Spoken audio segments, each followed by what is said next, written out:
Good morning, everybody, and welcome to tonight's contest between your Blackford Bruins, and we are hosting the Maconoquah Braves this evening. The Maconoquah Braves right now are out in the field catching a little warm-up. Blackford just finished up with theirs. It is crazy that we are actually able to play tonight. Coach Ugan posted a picture on Facebook today under Blackford Athletics and showed that the field had about 6 inches of snow. They were able to clear off the snow. The field dried out really nice. It looks really good, just a little damp. No mud puddles or anything like that. So it looks like we're going to have a really good field to play on this evening, and all the credit to Tony and all the people that helped out today. He said there was about 5 people that came out this morning. And we're able to clear off all that snow, and it has dried up and looking really good. So thank you to them for that. And let me go ahead and get into the intro here real quick, and then we'll go ahead and go through the starting lineups, and we'll get this game going hopefully here within about the next 20 minutes. Thank you for logging on to the Voice Sports Network for this broadcast of high school sports. We encourage you to go to the games and support your area teams. We know you have a choice, and thank you for choosing us. This broadcast wouldn't be possible without the support of the sponsors you hear throughout the game. We encourage you to visit their businesses and use their service as often as possible. Be sure to tell them thanks for their support.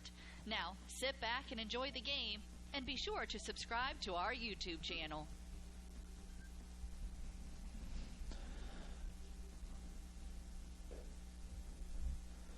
And we're back.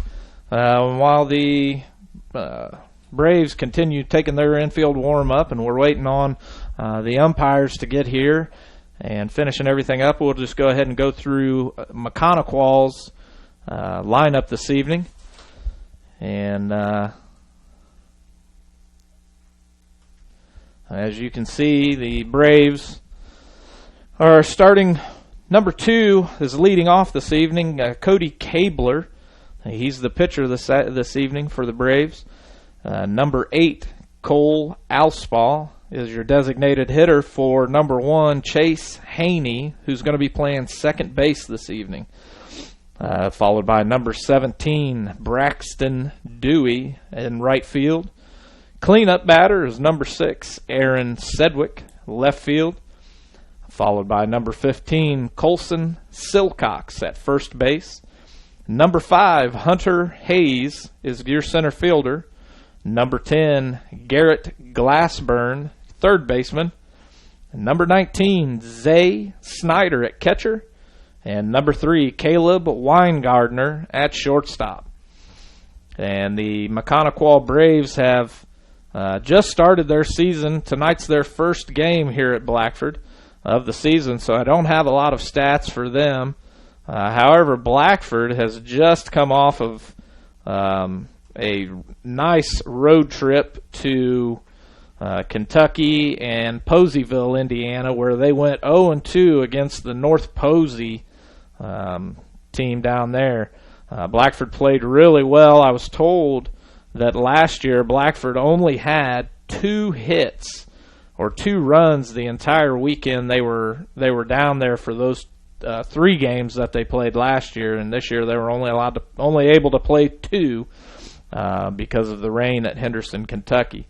But they said that last year they only had like 2 hits or 2 runs scored, and over the weekend they had a really nice batting average, coming off with like in the 250s.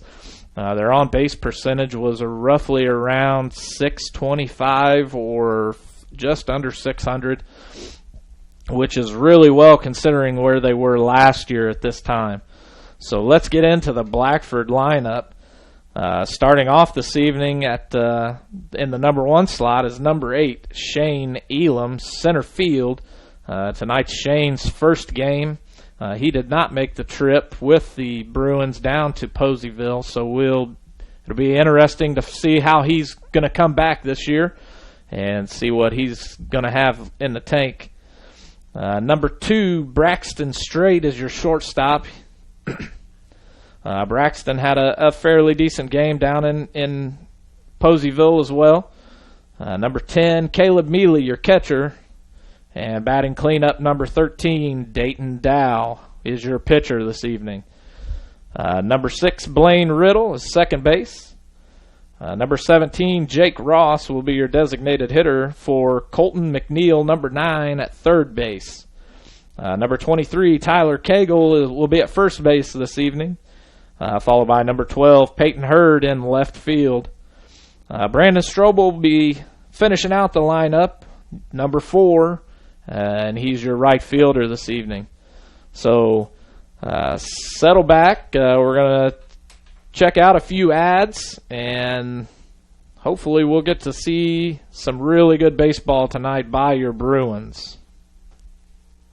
Dr. Malia Robertson of Clear Choice Chiropractic asks, do you suffer from neck pain while working, or do migraines keep you from enjoying your day? Do you have to take pain pills just to function? Does your baby cry constantly for no apparent reason? And most importantly, do you remember the last day you were pain-free? You don't have to live with these frustrations. The doctors at Clear Choice Chiropractic have many techniques to relieve the symptoms of neck and back pain, headaches, stiff joints, colic, earaches, and many other symptoms. Call for your appointment with Dr. Malia Robertson at Clear Choice Chiropractic, 765-329-5044. That's 329-5044. And take back your life and enjoy living pain-free. Located at 1501 North Walnut Street in Hartford City. Open Monday, Wednesday, and Friday, 8 a.m. to 5 p.m. Tuesdays, 3 to 6 p.m. Thursdays, 3 to 7 p.m. Closed Saturdays and Sundays. Clear Choice Chiropractic. We've got your back. While filling your car's fuel tank at Food and Fuel Marathon, fill your body's fuel tank too. Monday through Friday, grab a chicken or tenderloin sandwich, or have out a burger and potato wedges, or onion chips, mozzarella cheese sticks, and Bosco breadsticks. If biscuits and gravy are your thing, they're available every Monday through Saturday morning until they're gone. And you'll have to grab a Poppy's Extreme donut or two, available daily. Food and Fuel Marathon, 1621 North Walnut Street, Hartford City. Open Monday through Friday, 4:30 a.m. to 11 p.m. Saturday, 6 a.m. to 11 p.m. and Sunday, 6 a.m. to 10:30 p.m. Food and Fuel Marathon, fueling your vehicle and you. And we're back just for a few moments, and then we'll get back to some more ads to get them through. The stands are starting to fill up here a little bit. Everybody's wearing their winter gear, bundled up in blankets and coats and jackets, and trying to beat this cold weather.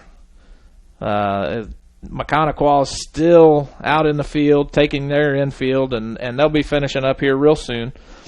I haven't seen the umpires yet this evening.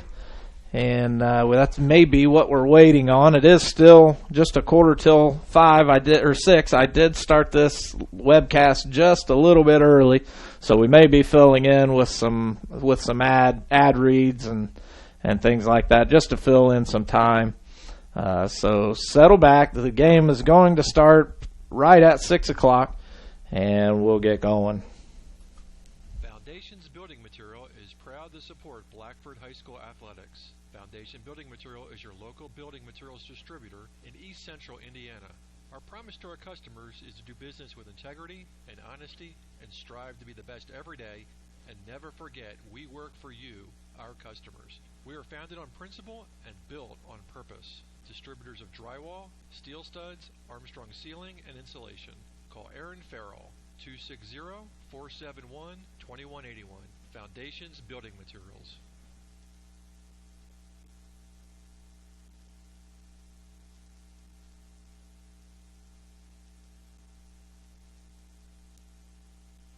The Voice of Blackford County Community Newspaper is your hometown newspaper with a staff that takes great pride in covering local community events in Hartford City and Montpelier. Available at newsstands in Hartford City at Needler's Fresh Market, Food and Fuel, John's Service Station, Northside Florist, and in Montpelier at Koppel's Family Market, Carrie's Restaurant, and Charlie's Sunoco, with more locations coming soon. The Voice of Blackford County is published every Tuesday with a cost of only $1 or a yearly subscription for $35. You'll find school-related events, obituaries, public records info, church news, community calendar, and so much more. Contact Danny at 765-251-4903 or Ann at 765-330-4842. Dr. Malia Robertson of Clear Choice Chiropractic asks, do you suffer from neck pain while working, or do migraines keep you from enjoying your day? Do you have to take pain pills just to function? Does your baby cry constantly for no apparent reason? And most importantly, do you remember the last day you were pain-free?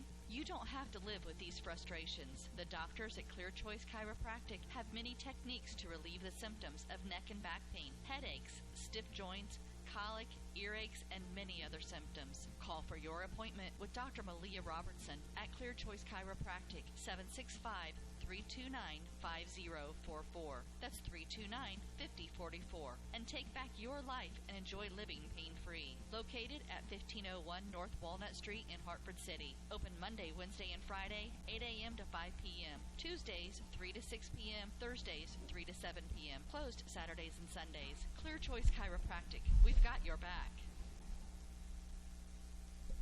And we're back just for a few minutes again. I want to say thank you to everyone who's called me or texted me or sent me messages wishing me well with the live stream and telling me what things that they wanted to hear or things that they thought I could do better or just giving me hey, you did a good job for your first time. I really do appreciate all of that, and I look forward to doing this more and more as the days goes on. This was all I could think about doing today. Things that I wanted to say, things that I thought I could do better myself, and really looking forward to doing this for Blackford and really getting folks into the games here again and bringing back that Blackford spirit that we once had, that I always hear about people had back in the day. So I really do appreciate it. I'm glad you guys are logging on. And I think our web views for the first North Posey game was almost in the 200s or right at the 200s. So we had 200 people viewing that game down there. And the second game started off slow and only had about 80 some viewers. And I believe we were up into the 120s. By last night, and let me tell you, I do check it, and I do look for any comments that are on those. So if you have any, and you want to let me know how I'm doing, feel free to comment on those, and definitely go out there and take a look, and also check out our sponsors and let them know that you appreciate their sponsorship, and definitely do business with them if you can. Thank you guys again. I really do appreciate it.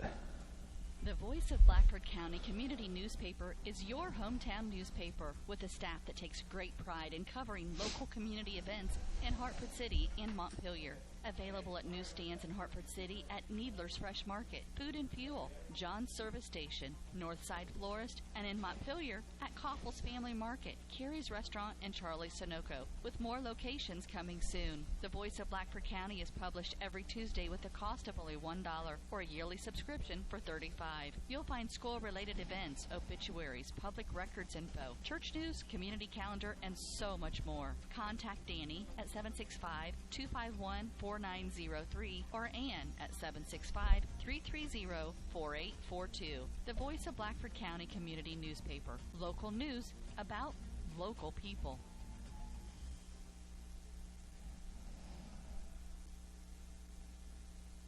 Locally owned Straits Drywall and Paint, LLC, owned by Jeff and Aubrey Strait, have 30 years of experience in commercial and residential painting and drywall finishing. Straits Drywall and Paint can do anything from new construction to remodels. Does your home need a new touch of color inside or out? Call Jeff or Aubrey at 765-499-9416 for a free quote. Straits Drywall and Paint, LLC. Insured painters with the professional skills necessary to complete your project on time and within budget. Yeah, we're back. I just saw the umpires walking in, so we should be getting the coaches meeting happening here real soon, and hopefully we can get this game going. The lights are on. It's still pretty daylight out, and Like I said, the field is looking fantastic considering that this morning it had about 4 to 6 inches of snow on it. So really a great job by Tony and his crew for what they did and how they got this field ready today. Didn't think we were going to be able to get it going.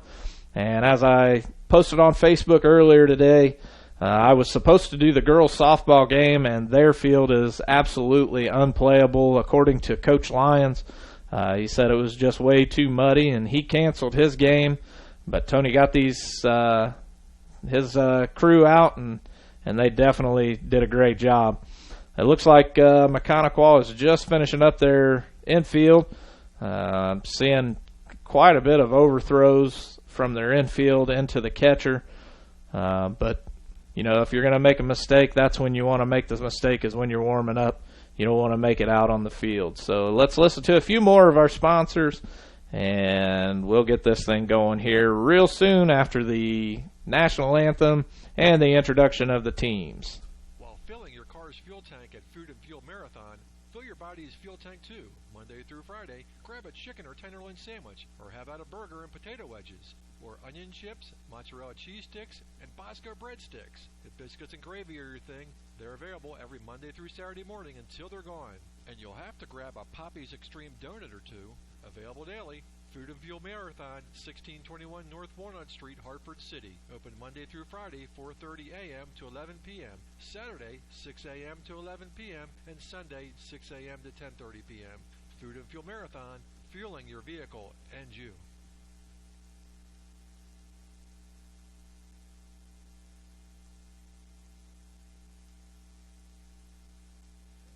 Foundations Building Material is proud to support Blackford High School athletics. Foundation Building Material is your local building materials distributor in East Central Indiana. Our promise to our customers is to do business with integrity and honesty and strive to be the best every day, and never forget we work for you, our customers. We are founded on principle and built on purpose. Distributors of drywall, steel studs, Armstrong ceiling, and insulation. Call Aaron Farrell, 260-471-2181. Foundations Building Materials. And it looks like the coaches are coming out for their meeting. All three coaches, the assistant coaches, are out there still working that field, getting it ready to go. The players, I'm sure, are chunking it up pretty good with it being as wet as it is. But still, from where I'm sitting, it looks fantastic for an April day when we've had nothing but 30-degree weather. Just as we think it's getting warm, it smacks us right again. Old man winter just smacks us in the face, and we go back to having those 30-degree days. So as the coaches finish up and get their instructions from the umpires, we'll go ahead and go to a few more breaks, and then we'll get this game going. Locally owned Straits Drywall and Paint, LLC, owned by Jeff and Aubrey Strait, have 30 years of experience in commercial and residential painting and Locally owned Straits Drywall and Paint, LLC, owned by Jeff and Aubrey Strait, have 30 years of experience in commercial and residential painting and drywall finishing. Straits Drywall and Paint can do anything from new construction to remodels. Does your home need a new touch of color inside or out? Call Jeff or Aubrey at 765-499-9416 for a free quote. Straits Drywall and Paint, LLC. Insured painters with the professional skills necessary to complete your project on time and within budget.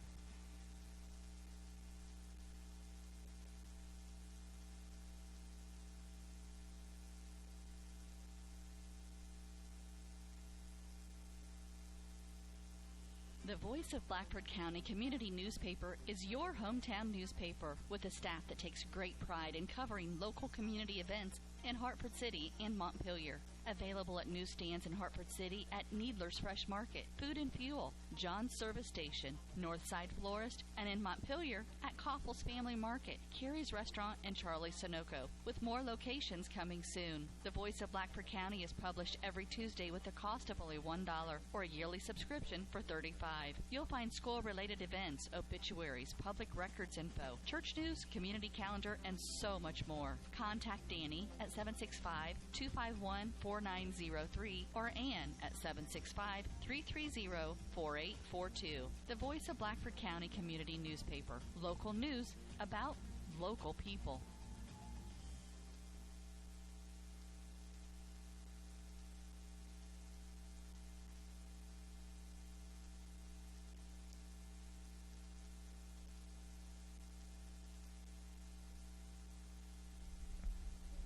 And we're back. Tony, it looked like Tony had to pick up a few things before the umpires would let him play. They had just a little stake in the ground. Looked like from where somebody came out and helped them with the seeds, maybe putting down some grass seeds and throwing down some fertilizer to help the field get back in shape after a long winter. The announcer is just now starting to introduce the two teams and get the the national anthem going. So we will go to just a few more ads, and I know you're probably tired of hearing them, but please go to these people, give them a call, tell them that we appreciate their business and that you appreciate them sponsoring this so that we could bring this to you live via Voice Action Sports on YouTube and wellscounty.com. You can find us under the Blackford section, and it'll just redirect you right back to the Voice Action Sports YouTube page. Make sure you go to Voice Action Sports and subscribe and throw up some post notifications. Click on the post notifications so that way you can be notified whenever we do live stream Blackford games. And when you do that, I have it set up as well on my phone, and it lets me know. And I'm sitting right here. I'm like, yeah, I know I'm starting this, but it does let you know. It'll bring you up a notification telling you that, hey, Voice Action Sports is starting Blackford versus Maconoquah, and if you want to watch it, you can just click on it. That doesn't mean that you have to click on it at that time. You can click on it any time during the game, and it'll bring you to the live portion. You don't have to start it over at the beginning. It'll bring you live. Once the game is over and I have shut the live stream down, you can go back and re-watch any game that we've done on Voice Action Sports on YouTube. So feel free to go over there, give us a thumbs up, and like it or dislike it. Let us know what you think of it. That way I can do things to make it more enjoyable while I'm in here. So let's go back to our sponsors, and we'll be back once the game starts. Locally owned Straits Drywall and Paint, LLC, owned by Jeff and Aubrey Strait, have 30 years of experience in commercial and residential painting and drywall finishing. Straits Drywall and Paint can do anything from new construction to remodels. Does your home need a new touch of color inside or out? Call Jeff or Aubrey at 765-499-9416 for a free quote. Straits Drywall and Paint, LLC. Insured painters with the professional skills necessary to complete your project on time and within budget. While filling your car's fuel tank at Food and Fuel Marathon, fill your body's fuel tank too. Monday through Friday, grab a chicken or tenderloin sandwich, or have out a burger and potato wedges, or onion chips, mozzarella cheese sticks, and Bosco breadsticks. If biscuits and gravy are your thing, they're available every Monday through Saturday morning until they're gone. And you'll have to grab a Poppy's Extreme donut or two, available daily. Food and Fuel Marathon, 1621 North Walnut Street, Hartford City. Open Monday through Friday, 4:30 a.m. to 11 p.m. Saturday, 6 a.m. to 11 p.m. and Sunday, 6 a.m. to 10:30 p.m. Food and Fuel Marathon, fueling your vehicle and you. Foundations Building Material is proud to support Blackford High School athletics. Foundation Building Material is your local building materials distributor in East Central Indiana. Our promise to our customers is to do business with integrity and honesty and strive to be the best every day, and never forget we work for you, our customers. We are founded on principle and built on purpose. Distributors of drywall, steel studs, Armstrong ceiling, and insulation. Call Aaron Farrell, 260-471-2181. Foundations Building Materials. Locally owned Straits Drywall and Paint, LLC, owned by Jeff and Aubrey Strait, have 30 years of experience in commercial and residential painting and drywall finishing. Straits Drywall and Paint can do anything from new construction to remodels. Does your home need a new touch of color inside or out? Call Jeff or Aubrey at 765-499-9416 for a free quote. Straits Drywall and Paint, LLC. Insured painters with the professional skills necessary to complete your project on time and within budget.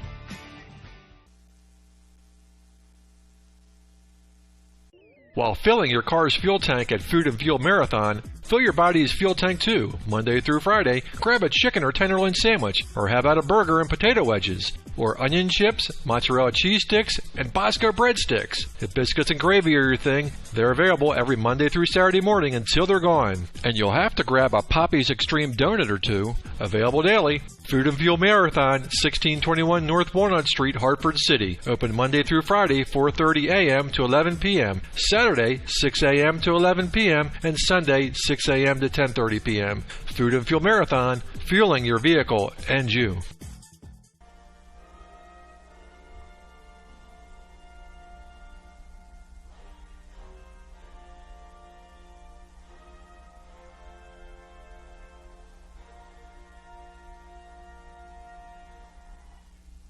And we're back after the national anthem finished playing. Of course, Blackford will be out in the field to start this game, and Maconoquah will be up to bat, leading off with number 2, Cody Cabler, your pitcher. Blackford's going to take a couple of practice pitches here, warm-up pitches for Dayton Dow, into your catcher, Caleb Mealy. Dayton had a really good game down in North Posey, and if I remember right, he was his batting average was in the 500s for the weekend, and we're going to go back and look at that just to confirm that. But Dayton had one heck of a game pitching and a heck of a game at the plate, if I can get my words out. Dayton, the senior, planning on going to Ball State for physical therapy, to be a physical therapist. Like I said, had a very good game. He was a player of the game on Max Preps, I believe, for both games, but did a very good job. Yes, he was batting. He had 4 plate appearances, 4 at-bats, had 2 hits, 3 RBIs, and a double. He only struck out once, and that gave him a batting average of 500. So Dowd looking really good this year at the plate. As far as fielding, he was perfect on fielding. So looked very well as far as that goes. And if I can take a look here. And we may have to come back to that later as the game is looking to get started here. Again, up to bat, number 2, Cody Cabler. Looks like Coach Ugan is out on the mound, maybe helping Dayton out. Looked like he drew a little line there for him to where the best place to pitch off of. For the way the field is this evening. And as we do that, we'll go and see if we can't find Dayton's pitching.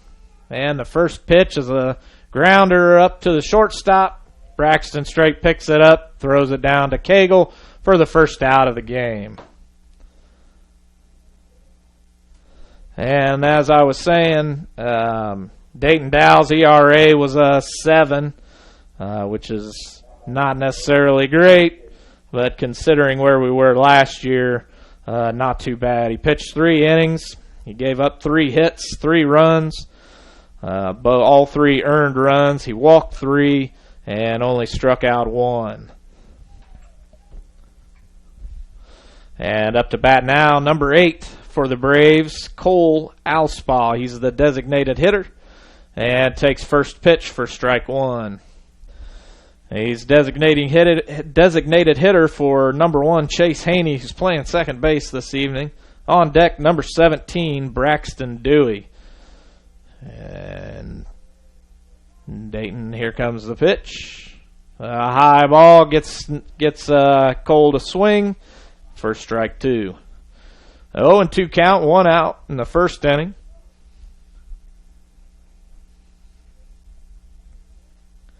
Dayton throws what looked like a curve from here for ball 1, a little outside, a little high.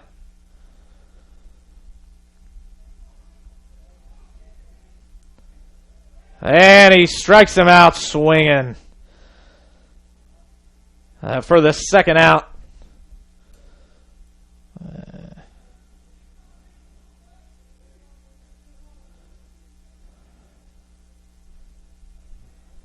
Up to bat again, number 17, Braxton Dewey, your right fielder for the Braves.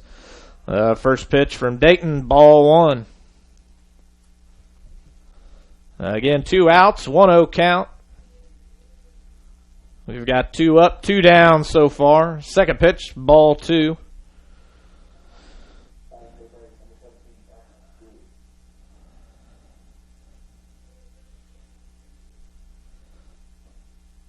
And Dayton just catches the inside corner, strike 1.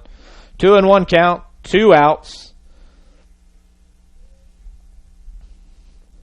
Third pitch just outside for ball 3. Dayton's got a 3-1 count.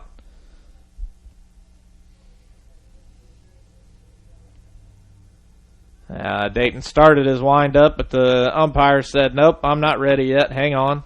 So he stops his wind up and just throws strike 2, bringing the count to full. That ball was right there, caught the outside corner, and that ball hit up to second base. Riddle fields it clean, throws it over to Cagle for the 3rd out of the inning, and Blackford has 3 up, 3 down, and we'll have a word from our sponsors.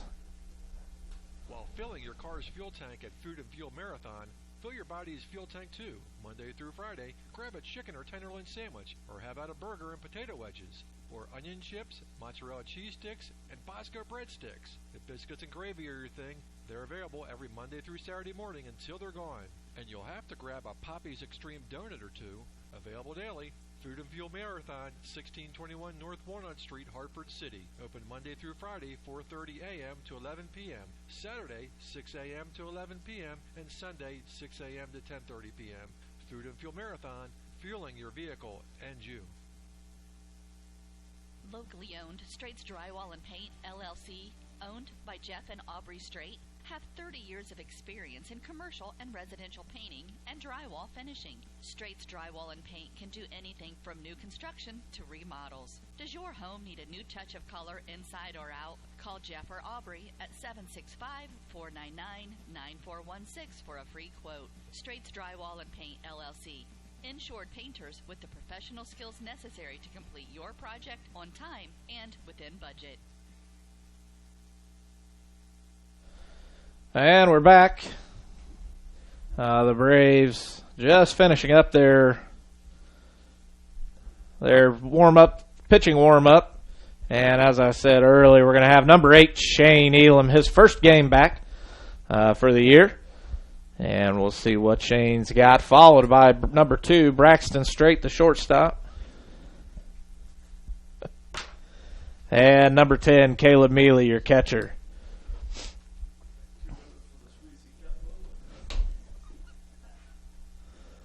And as they finish up their warm-ups, looks like Coach Ugan is talking to Elam, maybe giving him a little bit of words of encouragement, some advice where he may want the ball placed. We just need to get a runner on base here to get this game going. and the pitcher just threw one in the dirt. The catcher did a very good job of keeping it in front of him and knocking it down. All right, the balls are coming in. This looks like this one's going down. Nice easy pitch, nice throw, and here we go.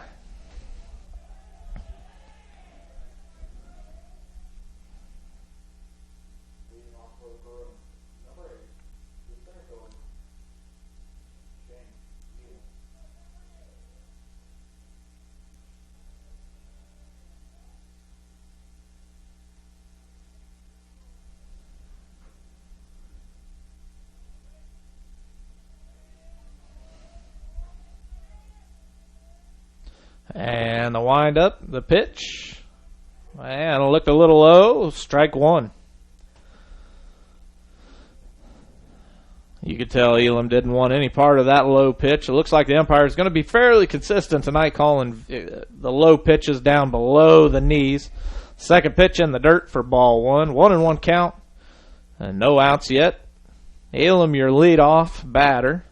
It looks like the stands have got roughly 25, maybe 30 to 40 Blackford fans, and the Maconoquah Braves look to have maybe 10 just in the bleachers. As Elam fouls off his third pitch to bring the count 1-2. The Blackford fans are bundled up, trying to stay warm on this cold day. I want to say the temperature is maybe 38, 39, and fourth pitch, ball high. 2-2 count, no outs.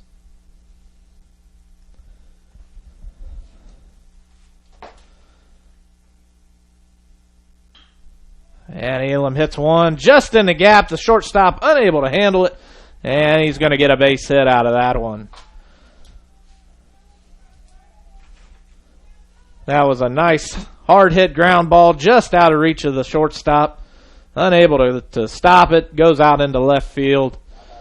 Up to bat now is Braxton Straight.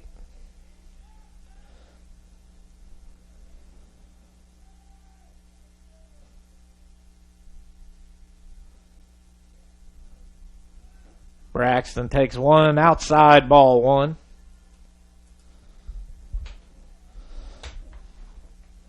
Elam looking at Coach Hugan, getting the lead off just at the cut of the grass, and he keeps inching his way out there. No look from the pitcher. Pitches in, ball two. Elam again looking at Hugan for the call. He gets a short lead off, slowly inching his way out to the cut in the grass. Looks like his right foot is just at the cut of the grass, and he starts to go and comes back. Straight hits, swings, has a full swing, and doesn't make a good solid contact with it, but does advance the runner to second, but he is out at first.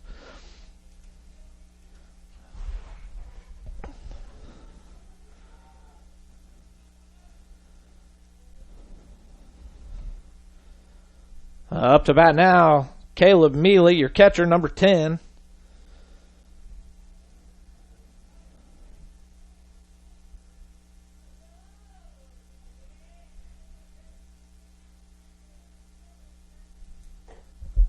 And the pitcher starts to try the pickoff move, stops, and Elam kind of slowly walking, so he had to get him back a little bit quicker. He wasn't having any of that. And the pitcher looks for the call, starts his pitch, just on the outside corner for strike one. The count 0-1, one out.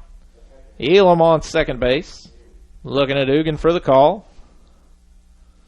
Elam's got a sizable lead off. The pitcher doesn't look at him, and the pitcher throws a nice curve ball, getting strike two for Mealy. Mealy didn't want any part of it. He still had plenty of pitches to go. He's 0-2 now. Again, Elam with a nice lead off. Inside, ball one.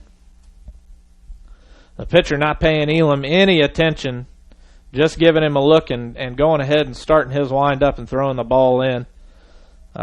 Be a good time to let Elam go. Oh, and Mealy goes down looking. The ball was on the outside corner, and Mealy did not like it and did not swing at it, and he goes down. Up to bat next is number 13, your cleanup hitter, Dayton Dow. Dayton again had a .500 batting average for the weekend, and he gets a hold of one, hits it to second base. Second baseman throws one a little low, but the first baseman is able to pick it up.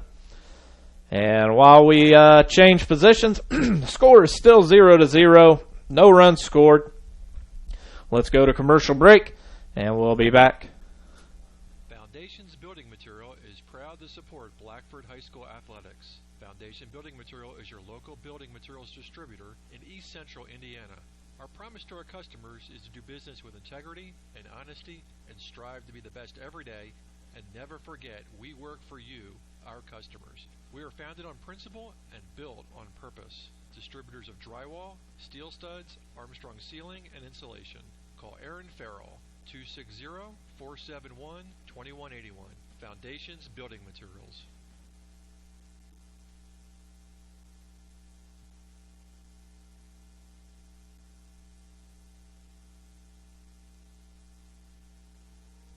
Dr. Malia Robertson of Clear Choice Chiropractic asks, do you suffer from neck pain while working, or do migraines keep you from enjoying your day? Do you have to take pain pills just to function? Does your baby cry constantly for no apparent reason? And most importantly, do you remember the last day you were pain-free? You don't have to live with these frustrations. The doctors at Clear Choice Chiropractic have many techniques to relieve the symptoms of neck and back pain, headaches, stiff joints, colic, earaches, and many other symptoms. Call for your appointment with Dr. Malia Robertson at Clear Choice Chiropractic, 765-329-5044. That's 329-5044. And take back your life and enjoy living pain-free. Located at 1501 North Walnut Street in Hartford City. Open Monday, Wednesday, and Friday, 8 a.m. to 5 p.m. Tuesdays, 3 to 6 p.m. Thursdays, 3 to 7 p.m. Closed Saturdays and Sundays. Clear Choice Chiropractic. We've got your back. And we're back. The Bruins are just finishing up their warm-up pitches. And it looks like up to bat, we're going to have number 6, Aaron Sedgwick, your left fielder for the Braves. On deck, number 15, Colson Silcox at first. And followed by number 5, Hunter Hayes in center field.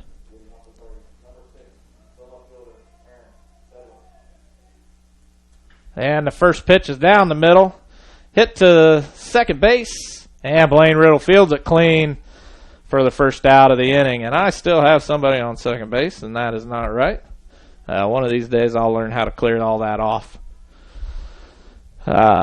Anyway, Riddle fielded the ball nice and clean. Blackford looking really good on defense. Up to bat, number 15, Colson Silcox. Takes the first pitch for strike one. 0-1, 1 out. Top of the second inning.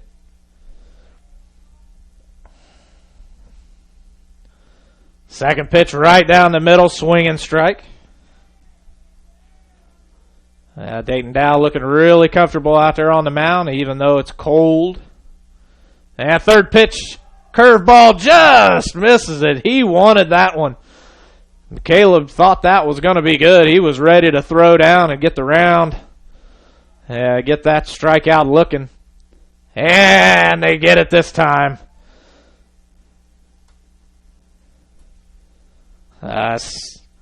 Silcox goes down swinging on that one. That makes 2 outs for the inning. Up to bat number 5, Hunter Hayes. The first pitch is just a little bit high for ball 1.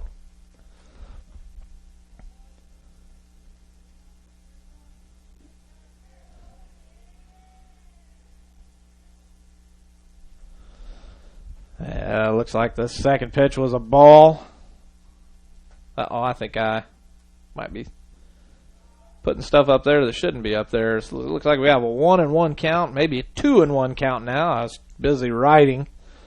2-1 count, 2 outs. And a fourth pitch comes in just a little high for ball 3. 3-1 count, 2 outs. Again, Blackford's defense looking really solid this evening. And that fourth pitch is low, and he gets walked. Up to bat, number 10, Garrett Glassburn.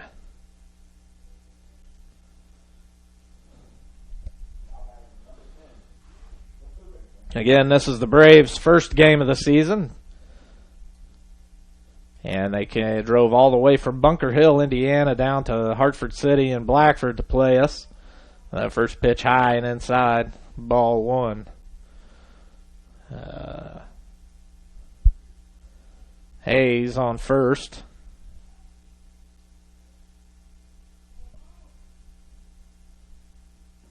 And the second pitch is a swing and strike. 1-1 count.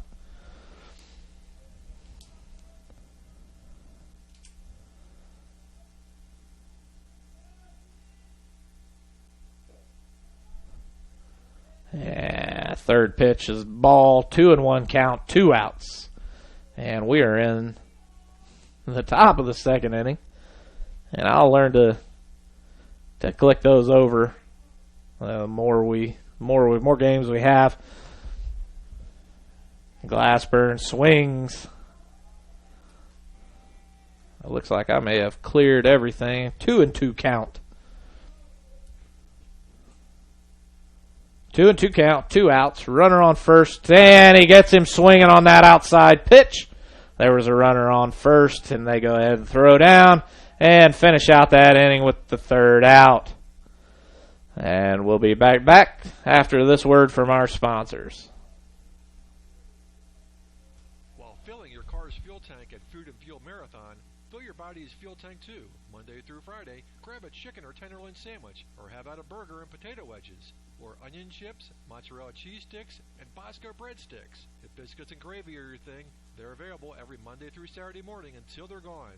And you'll have to grab a Poppy's Extreme donut or two, available daily. Food and Fuel Marathon, 1621 North Walnut Street, Hartford City. Open Monday through Friday, 4:30 a.m. to 11 p.m. Saturday, 6 a.m. to 11 p.m. and Sunday, 6 a.m. to 10:30 p.m. Food and Fuel Marathon, fueling your vehicle and you.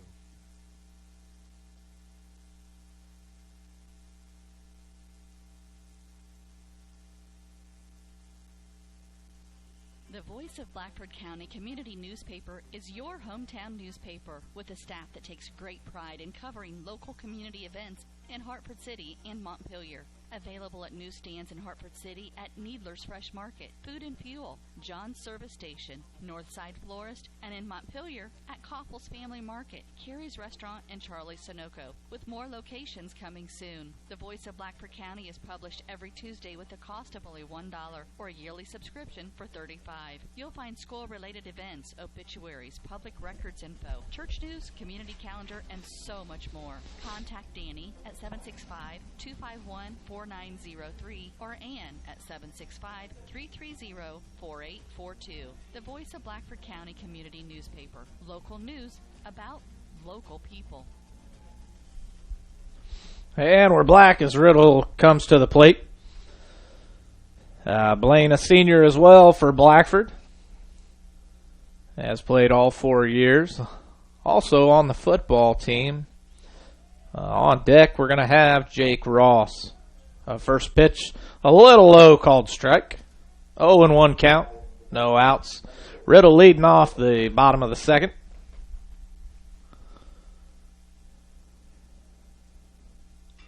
That second pitch fouled way right for strike 2.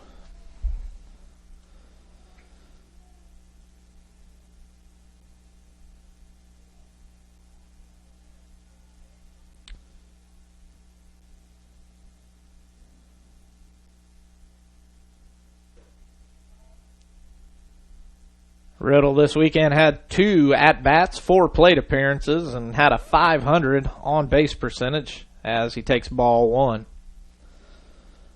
And he puts one high bouncer over to third base, and the first baseman unable to make the play, and Riddle is safe.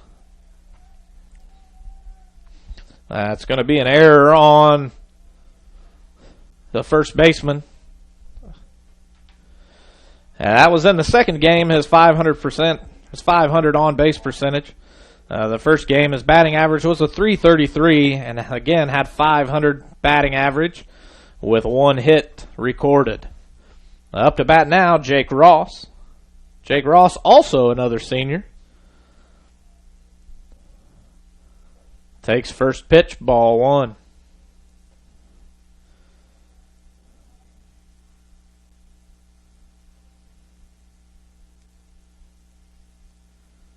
And let's see if we... And the second pitch for Jake is strike 1. 1-1 count. And I'm trying to pull up Ross here on the Max Preps app. And it looks like Ross takes inside high, ball 2, 2-1 count. Ross in the first game down at North Posey had a batting average of .250, on base percentage .250. Had recorded 1 hit for the game. And there's a nice looking curve for strike 2. Jake Ross not swinging at it.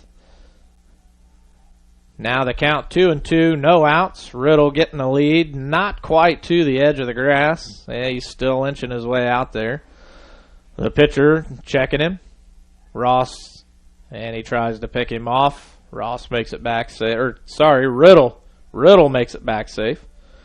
In the second game, Ross scored a .333 on base percentage, 1 RBI and 1 run. Riddle again, about an 8-foot lead, just to the edge of the grass. Ross hits one.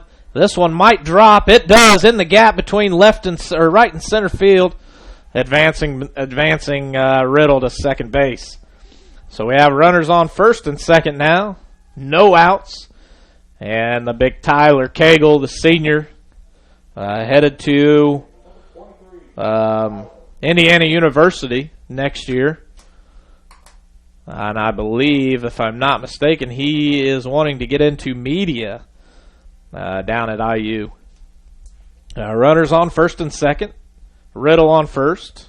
Ross on first. Riddle on second. Cagle takes one right down the middle for strike 1. Both runners were getting a nice lead, about 8 to 10 feet. Not too far. Ross just short of the... And Cagle takes strike 2. Another one just down the middle, a little lower than the first pitch, but still right down the middle. Cagle not interested in either pitch. He's got an 0-2 count now, no outs, both runners with the lead. This pitch outside, ball 1. This pitcher looks like he's trying to stay warm by speeding up his pitches. He's not taking much of a break in between. He's ready to go. Both runners getting back. The pitcher steps off the mound to reevaluate things. And the pitch comes in high, ball 2. 2-2 count. Runner on first is Ross. Runner on second is Riddle. No outs. Blackford recording 1 hit this inning. And one on base due to an error. And Cagle goes down looking at an outside pitch for the first out of the inning. Up to the plate now, number 12, Peyton Hurd, your left fielder. Hurd, a sophomore.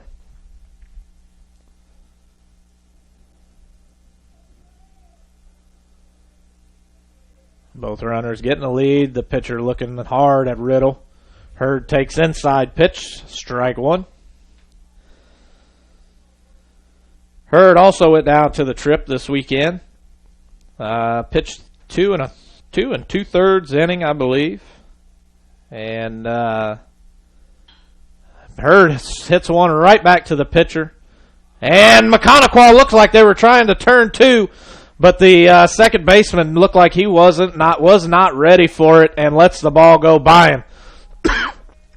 So that is going to be an error on the second baseman, and Blackford scores one on that one. The score is now 1-0 Blackford on an error by the Maconoquah second baseman, letting that ball go. The pitcher handled it, turned around, waited, threw it to second base. The second baseman stabbed at it, tried to catch him over his head, and just kind of let it go. And now Strobel lays down a bunt to get the out at third, and Strobel makes it to first. So 2 outs now. Blackford's up 1-0.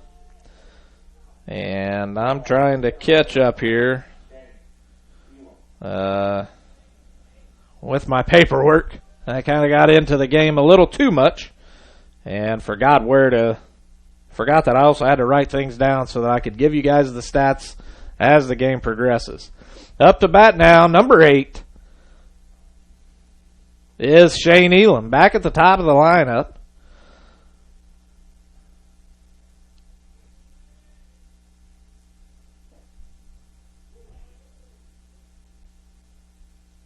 And Shane takes strike one.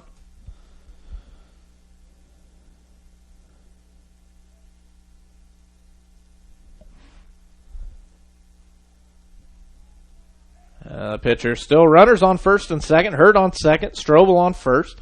And Shane gets a hold of one. It's a high fly ball. Right fielders camped out underneath of it to give you third out of the inning. And we're going to go. The score is 1-0 Blackford. And they recorded, it looks like 2 hits, 1 hit with 1 fielder's choice. And we'll be back right after this. Foundation's Building Material is proud to support Blackford High School athletics. Foundation Building Material is your local building materials distributor in East Central Indiana.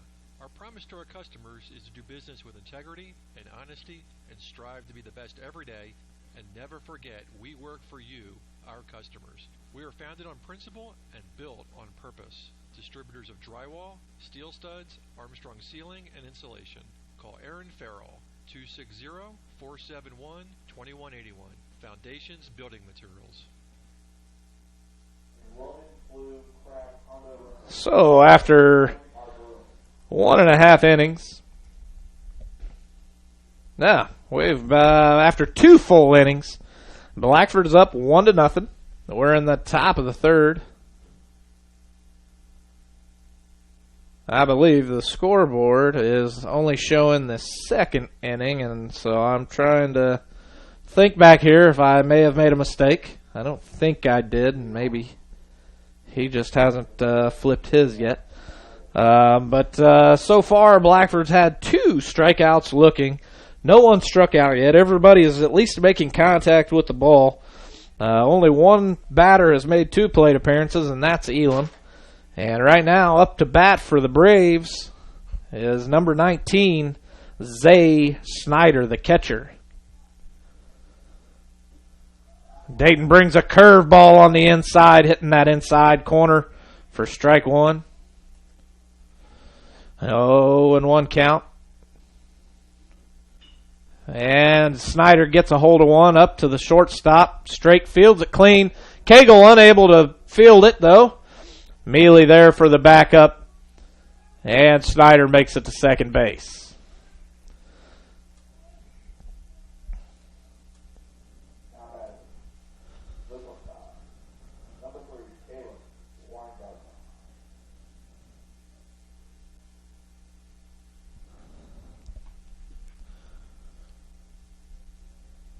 And up to bat, number 3, Caleb Weingardner. Weingardner's at the bottom of the lineup, batting 9th. And it looks like on deck is going to be number 2, Cody Cabler, your pitcher.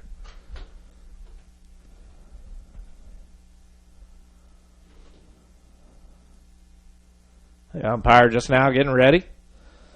Dow still on the mound. Checking the runner at second. And the bunt is laid down. Dow picks it up. Nice easy throw to first. Cagle picks it up. It still advances the runner, but gets the first out of the inning.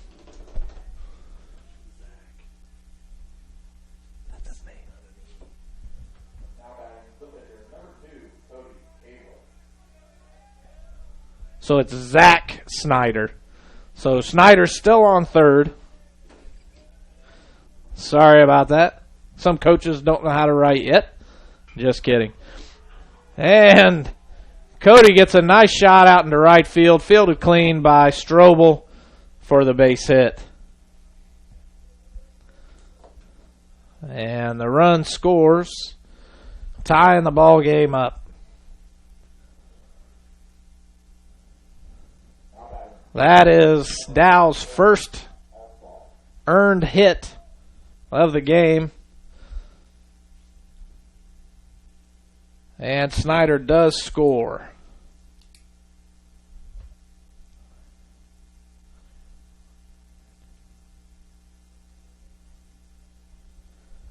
Okay, up to bat, we've got Cole Alspall, the designated hitter. And on deck, number 17, Braxton Dewey.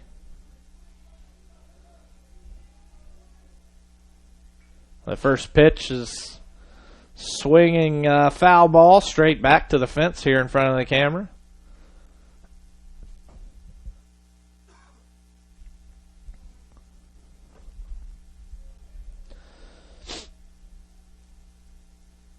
And Cabler getting the lead off here, and the second pitch is fouled back, out of play. The count's 0-2, 1 out. Weingardner, the only out of the inning so far. And we have Alspall at the plate with an 0-2 count. Dewey on deck. And we still have Cabler on first, which I still haven't put on the board yet. There we go. Now looking at him. Pitch comes in, and the runner's going. And Mealy throws it just a little bit farther than Straight could handle it. And Cabler makes it to second. I believe they counted that pitch as a ball. And so it'll be a 1-2 count. Yep. 1-2 count, 1 out. Runner on second now. Dow throws a pitch outside for ball 2. 2-2 count, 1 out.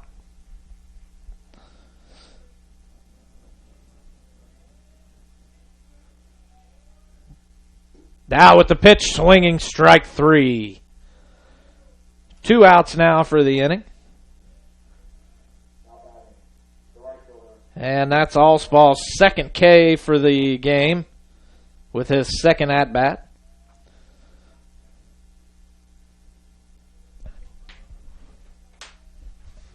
Up to bat, Dewey, Braxton Dewey. Braxton playing right field tonight. And the ball hit up to the shortstop straight. Straight throws down to Cagle at first and records the third out of the inning. And Blackford gets out of that one by just allowing 1 run. And we'll be back right after these words from our sponsors. Dr. Malia Robertson of Clear Choice Chiropractic asks, do you suffer from neck pain while working, or do migraines keep you from enjoying your day? Do you have to take pain pills just to function? Does your baby cry constantly for no apparent reason? And most importantly, do you remember the last day you were pain-free? You don't have to live with these frustrations. The doctors at Clear Choice Chiropractic have many techniques to relieve the symptoms of neck and back pain, headaches, stiff joints, colic, earaches, and many other symptoms. Call for your appointment with Dr. Malia Robertson at Clear Choice Chiropractic, 765-329-5044. That's 329-5044. And take back your life and enjoy living pain-free. Located at 1501 North Walnut Street in Hartford City. Open Monday, Wednesday, and Friday, 8 a.m. to 5 p.m. Tuesdays, 3 to 6 p.m. Thursdays, 3 to 7 p.m. Closed Saturdays and Sundays. Clear Choice Chiropractic. We've got your back. The Voice of Blackford County.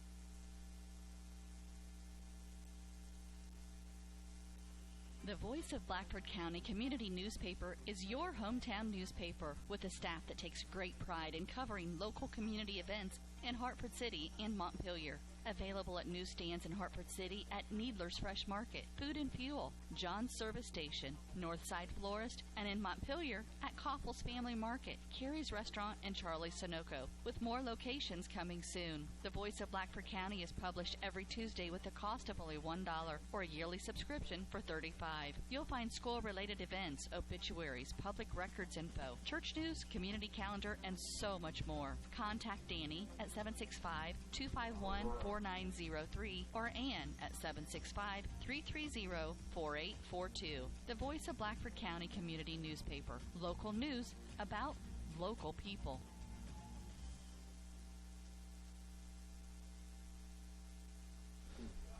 And we're back. Braxton straight up to bat, takes first, ball one.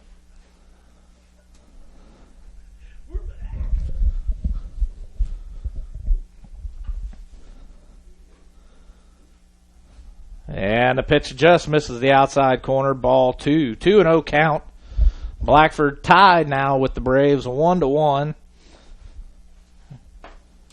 And Straight's last time up to bat, looks like he grounded back to the pitcher. And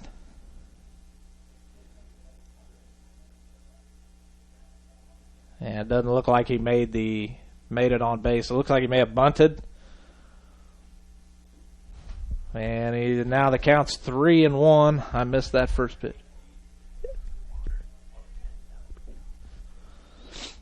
Counts 3-1, no outs.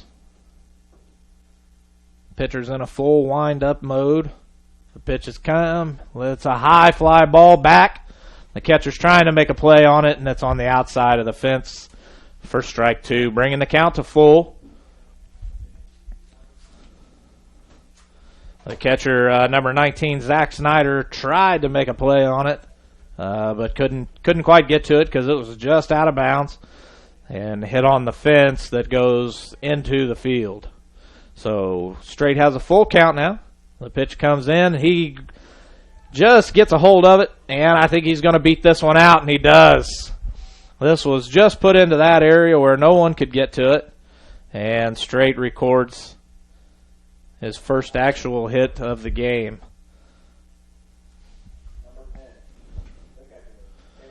Up to bat, number 10, Caleb Mealy, the catcher.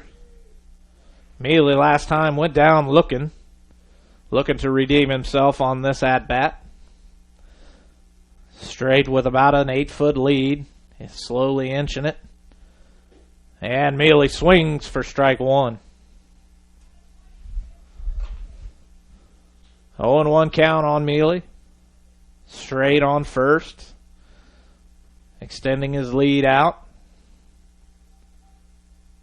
He is staying right where he was at. And the curveball comes in and just hits the outside corner of the plate for strike two.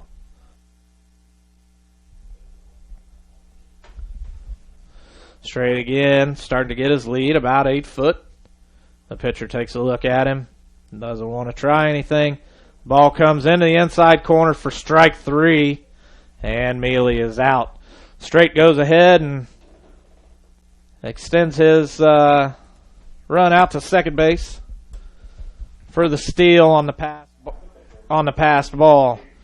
Now it looks like we have a timeout. The catcher out to talk to the pitcher.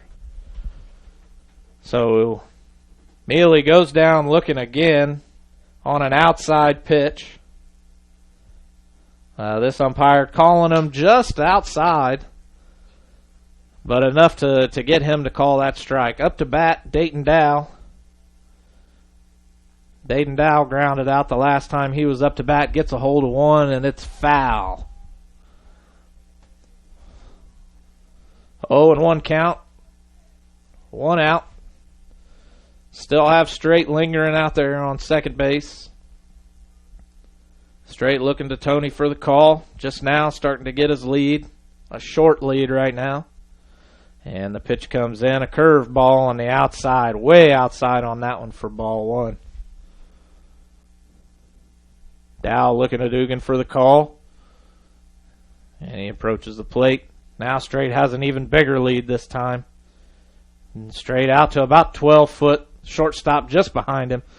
And nothing there. The ball in the dirt. Dow calls Straight off of the steal. 2-1 count, 1 out. Dow again looking to Ugin for the call.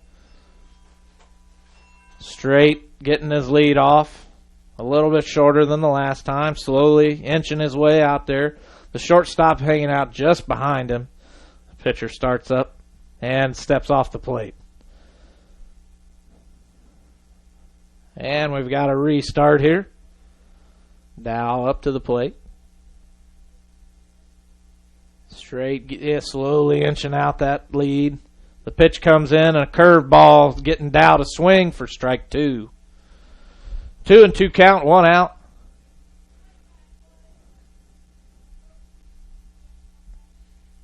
Dow back to the plate. Straight, slowly inching his way out there for about a 12-foot lead. Again, the shortstop just hanging out behind him, jumps away, and Dow swings at one low and in the dirt, goes ahead and tries to run, and he's out at first. Straight stays on second, and that's the second out of the inning. Up to bat now, Blaine Riddle.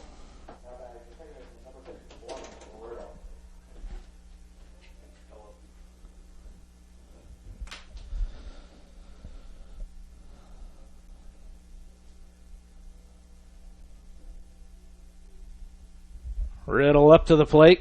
Straight getting a short lead off this time. The shortstop nowhere near him, but second base slowly creeping in. Jumps back. The pitch is outside and in the dirt. The catcher couldn't find it for a second, but it was just underneath of him. Ball 1. 1-0. The count, 1-0, 2 outs. The score is still 1-1 in the bottom of the third. Straight back to getting his lead off, extending it this time. The second baseman. And we've got a hit, foul ball out of play.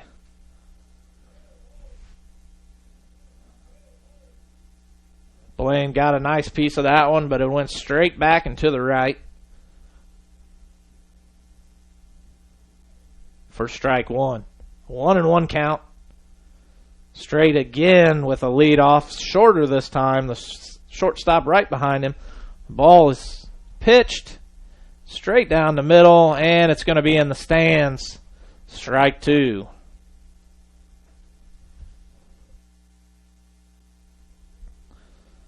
The umpire asking for some more balls and getting more than he can handle there for a second.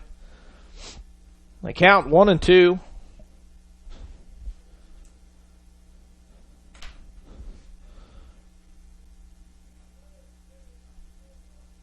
Riddle stepping up to the plate. Straight again with another 12 to 15 foot lead off. The second baseman heading over, straight getting back. The ball in the dirt. Catcher keeps it in front of him. Ball 2. The pitcher's thrown a few on this round in the dirt. The count is 2-2. Straight again with another lead. Pitch comes in, down the middle, a high fly ball. The first baseman camping out underneath of it, and that's the third out of the inning. And again, as I've said before, folks, please go see our sponsors. Tell them thank you, that you appreciate them being able to provide this for us, and that, definitely check out their business. Use them if you can. If you don't, please tell other people about them so that they can get the recognition that they need to do business and to keep being able to sponsor us as much as possible. Again, we really appreciate our sponsors, and we hope that you do too. Foundations Building Material is proud to support Blackford High School athletics. Foundation Building Material is your local building materials distributor in East Central Indiana. Our promise to our customers is to do business with integrity and honesty and strive to be the best every day, and never forget we work for you, our customers. We are founded on principle and built on purpose. Distributors of drywall, steel studs, Armstrong ceiling, and insulation. Call Aaron Farrell, 260-471-2181. Foundations Building Materials. And we're back as Mealy throws that bomb down to the second base for his warm-up. And it looks like up to bat, I believe, is going to be number 6, Aaron Sedgwick, the left fielder for the Braves. Sedgwick the last time grounded out for his first at-bat. The coach is getting in the position. It looks like the bullpen is starting to warm up. Number 17, maybe, Jake Ross, going to the bullpen. Sedgwick up to bat. Takes the first strike one. On deck, number 15, Colson Silcox, the first baseman for the Braves. The second pitch again hits that outside corner for strike 2.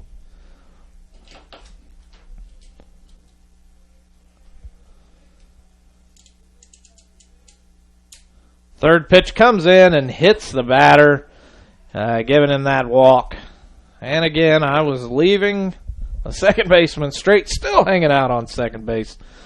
And we'll get rid of that one. Silcox, the last time, grounded out to second base for his first at-bat. Up to bat here with a runner on first. Sedgwick.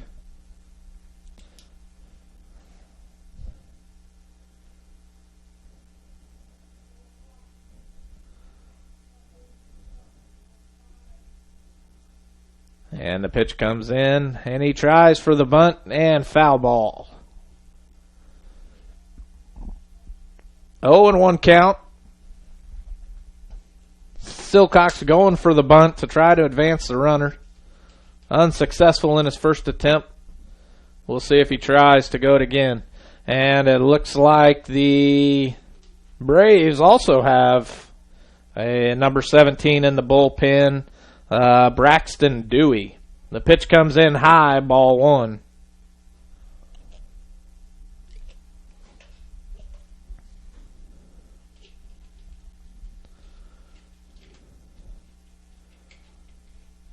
Sedgwick getting the lead just shy of the infield dirt. And pitch comes in, fouls it straight back. Strike 2. 1-2 count. That score is still tied in the top of the 4th. And I still haven't changed that yet. Top of the 4th. Game is still tied at 1. Sedgwick getting his lead off. Dow tries the pick-off move and unsuccessful.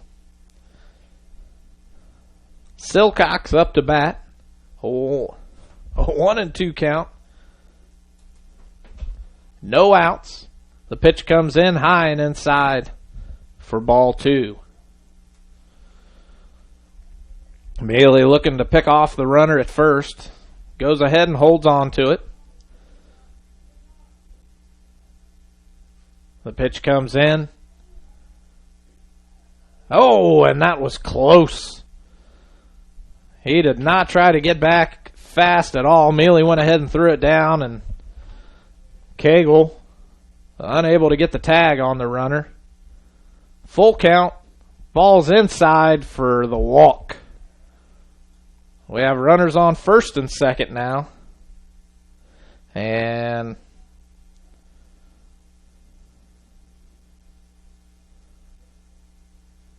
up to bat, Hunter Hayes.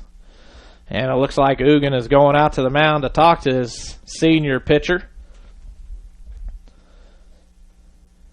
It looks like he may be trying to get him to settle down. We want to go ahead and try to get out of this inning and allow our second pitcher to come back in and finish this out. It looks like Ugin is done, giving his pats on the back. Hopefully he has Dow settled down here, and then we can get these 3 outs. We've got 2 runners on, a runner on first and second, Sedgwick and Silcox. Hayes up to bat. Hayes' last at-bat was walked. Hayes looking at his coach for the signs. Steps up to the plate. Both runners have a lead. Second baseman's lead is getting bigger. The pitch comes in, and a bunt's tried to lay down, and he misses it. That's strike one. 0-1 count. Hayes looking at the sign. Steps up to the plate. Dow looks in for the sign.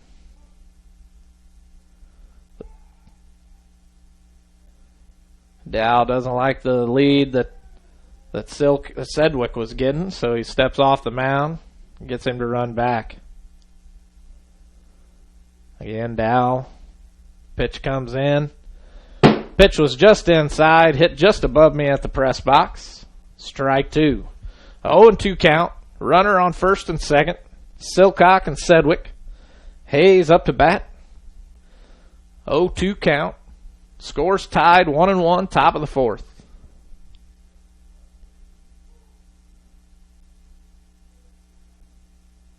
And it looks like Hayes calls timeout before the pitch is given. And we're ready to go again. Dow brings the pitch. Caleb tries with the pickoff move. Just misses it. Runner safe. Looks like they called that ball one. So we have a 1-2 count. Runner on first and second. Mealy unafraid to pull the trigger. And Dow with a pickoff move, unable to get the runner at second. It was a close call. Two close calls for the Braves. And one of these times it's going to happen for them. And Blackford will pull that off.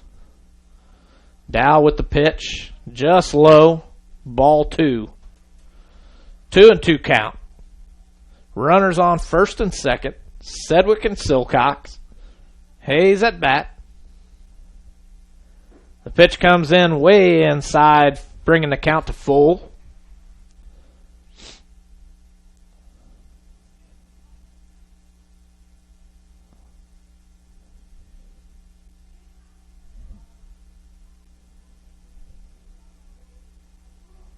Pitch way outside, and he brings him for another walk.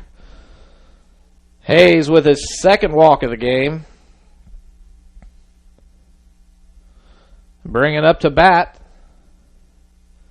Garrett Glassburn, number 10, playing third base tonight.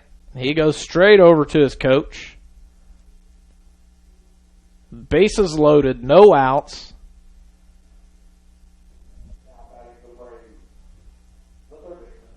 Glassburn now approaching the plate. He's calling time, stepping in the box. Umpire giving the call to go ahead.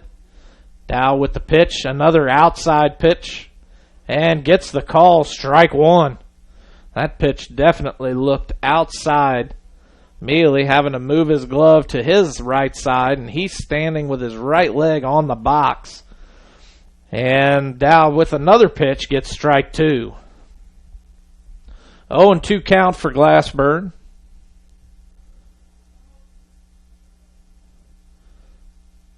And he fouls one off just by throwing his bat out there and making contact with what it looked like was the butt of the bat. Very cold day here. Received about 4 to 6 inches of snow last night. And the third pitch comes in, ball one. Still a lot of action in the bullpen. And Glassburn goes down swinging for strike three.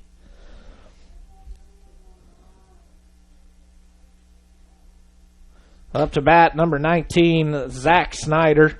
And Tony calls timeout. It looks like he's going to go with Jake Ross as his pitcher. So Jake's going to get a few warm-up pitches. And while we're waiting on Jake, let's go back to our sponsors. And again, make sure you're going to these businesses. Give them a call. Tell them thank you from us. Thank you from you that they are able to provide this live stream of Blackford Athletics for your enjoyment. While filling your car's fuel tank at Food and Fuel Marathon, fill your body's fuel tank too. Monday through Friday, grab a chicken or tenderloin sandwich, or have out a burger and potato wedges, or onion chips, mozzarella cheese sticks, and Bosco breadsticks. If biscuits and gravy are your thing, they're available every Monday through Saturday morning until they're gone. And you'll have to grab a Poppy's Extreme donut or two. Available daily. Food and Fuel Marathon, 1621 North Walnut Street, Hartford City. Open Monday through Friday, 4:30 a.m. to 11 p.m. Saturday, 6 a.m. to 11 p.m. and Sunday, 6 a.m. to 10:30 p.m. Food and Fuel Marathon, fueling your vehicle and you.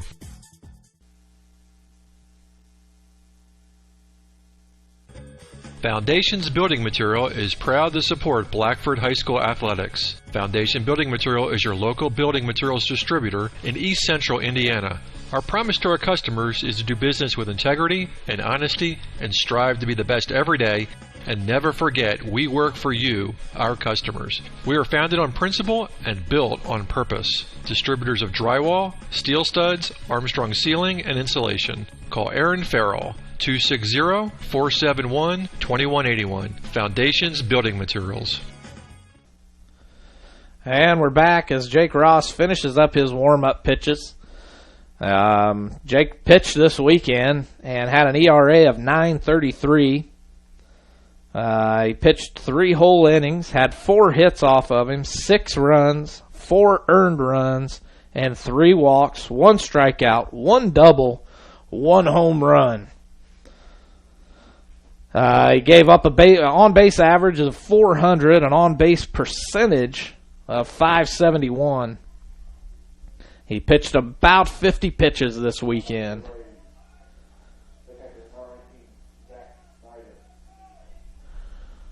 And it looks like they put Dow out in left field pulling Peyton Hurd. The first pitch comes in, strike 1. It looks like everyone else has stayed about the same. Nope, it looks like third base, they've brought in Drew Caldwell to play third. Looks like center is still Shane Elam. Right field, still Brandon Strobel. Second pitch comes in, and it's a shot into the gap of right and left, or right and center. And Elam throws it into Cagle. Cagle overthrows the catcher, but Ross is back there. And the Braves have scored 2. Bringing the score to 1-3. So a nice shot by Snyder.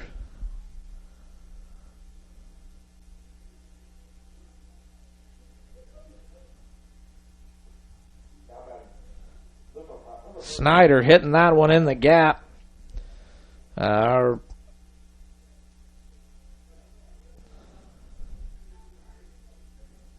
I may even be a runner off. Nope, here we go.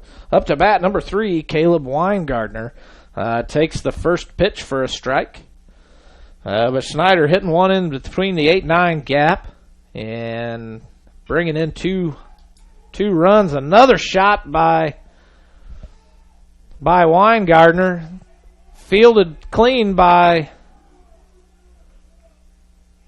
Elam. Elam records the out, the second out, and as he throws the ball into Mealy catches the ball, but steps on the bat, and his leg goes out from underneath of him as he's trying to get the ball back to get that out at home.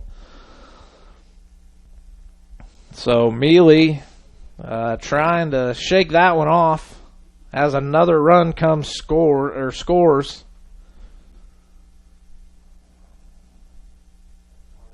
And it looks like, I believe, 2 runs would have scored, so the score should be 1-5.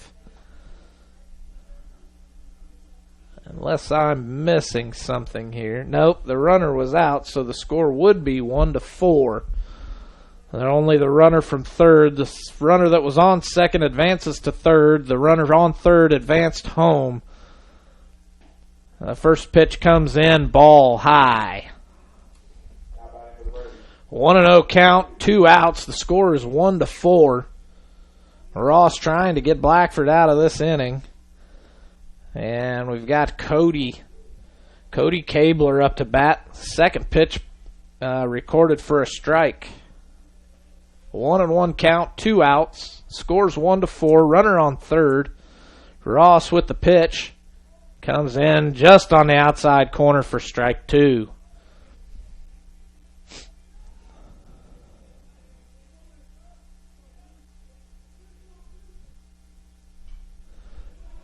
And Cabler fouls that one off. Still holding the count at 1-2. This is his third plate appearance, or third at bat. He grounded out the first time, and it looks like he recorded a hit at some point, and he fouls that one off as well. Count's still staying at 1-2.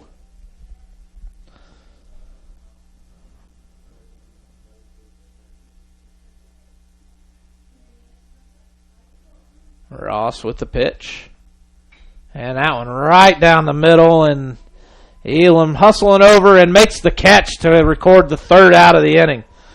So Blackford's outfield doing the best they can in helping Ross with getting out of this inning. And while we're at that, we'll be back after this word from our sponsors. Locally owned Straits Drywall and Paint, LLC, owned by Jeff and Aubrey Strait, have 30 years of experience in commercial and residential painting and drywall finishing. Straits Drywall and Paint can do anything from new construction to remodels. Does your home need a new touch of color inside or out? Call Jeff or Aubrey at 765-499-9416 for a free quote. Straits Drywall and Paint, LLC.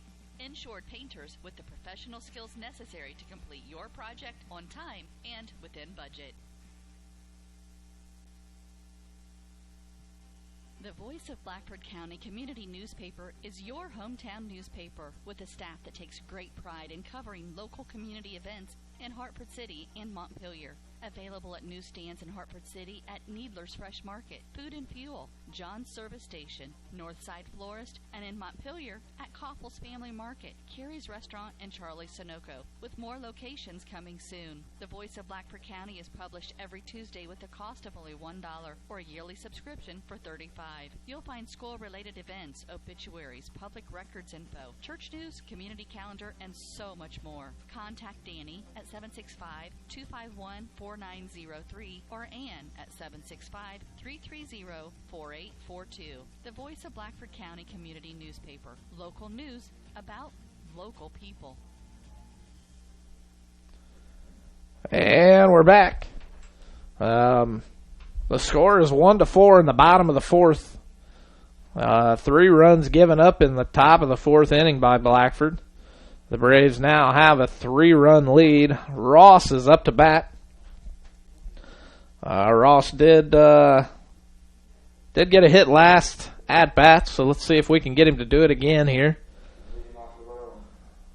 The Braves just now finishing up with their warm-ups and a talk at the mound. Ross approaching the plate.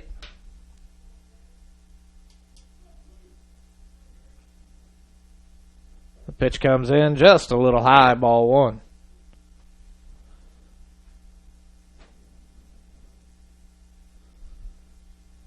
Ross steps up again.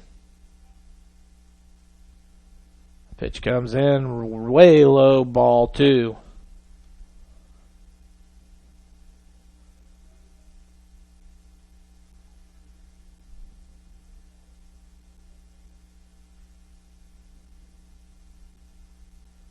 The third pitch comes in, and Ross drives one out to left field, caught by the left fielder for the first out of the inning. A nice hit by Ross. Unable to get it to drop in the gap. Unable to find some grass underneath of it. Up to bat now, Cagle. Cagle struck out looking the last time. Let's see if he can redeem himself with this at bat. The curveball comes in, hits the dirt, and ball 1. 1-0 count, 1 out for Cagle. It looks like on deck we're going to have Caldwell.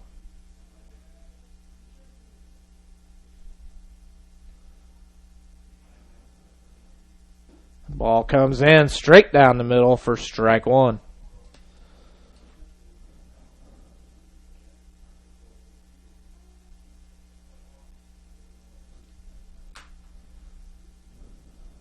Ball high and inside for ball two.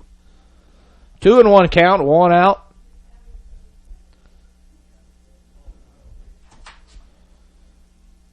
And it looks like the Braves still holding with Cabler as their pitcher. No bullpen action as of yet. And that one comes in on the outside corner for strike two. 2-2 count on Cagle. And the last pitch, the last time he struck out looking, it was on the outside just like that last pitch. And the ball comes in and he goes down looking again. Cagle recording his second strikeout, looking for the second out of the inning. Bringing up the freshman, Drew Caldwell. Drew playing third base after the pitching change. Drew made the trip down to North Poseyville this last Friday. That first pitch is on the outside, ball one. Played a little bit, got to pitch in the second game and closed out the game. The game was well out of hand by the time he got there. 1-0 count for him, 2 outs. The ball down the middle, he swings and fouls it off down the first base line. 1-1 count now for Caldwell with 2 outs. Cabler still looking fresh on the mound. Hasn't lost much velocity. Hasn't lost any movement on his balls. Pitched down and in the dirt outside. Ball two. 2-1 count. 2 outs for Caldwell.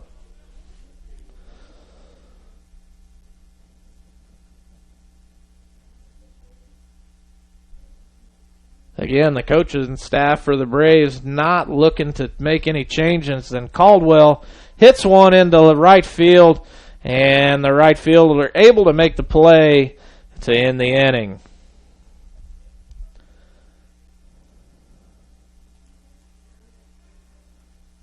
And we're going to stay here in between games. And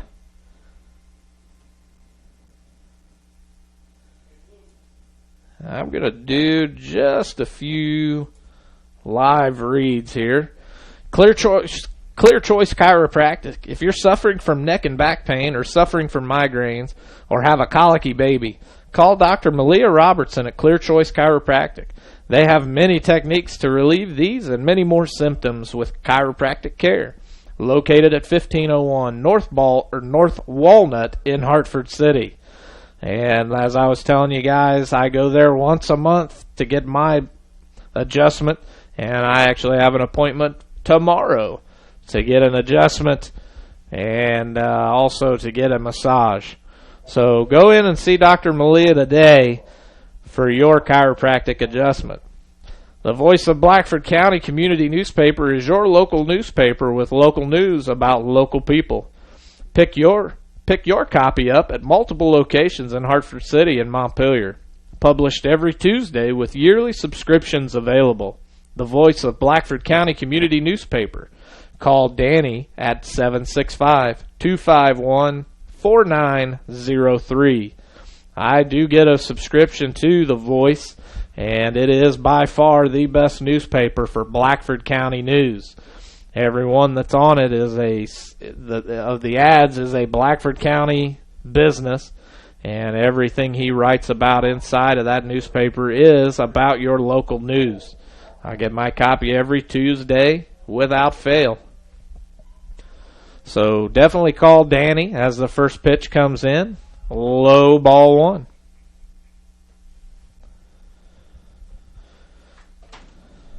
And let's see here. Looks like we're going to have Cole Allspaw, his third at-bat today, recording 2 strikeouts swinging in his previous 2 at-bats.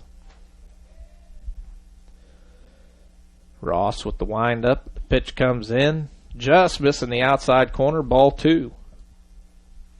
And it looks, according to the scoreboard, I must have missed one of the pitches. It's a 2-1 count. Ross gets him swinging for strike 2.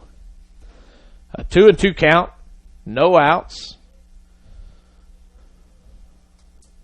On deck is number 17, Braxton Dewey, the right fielder.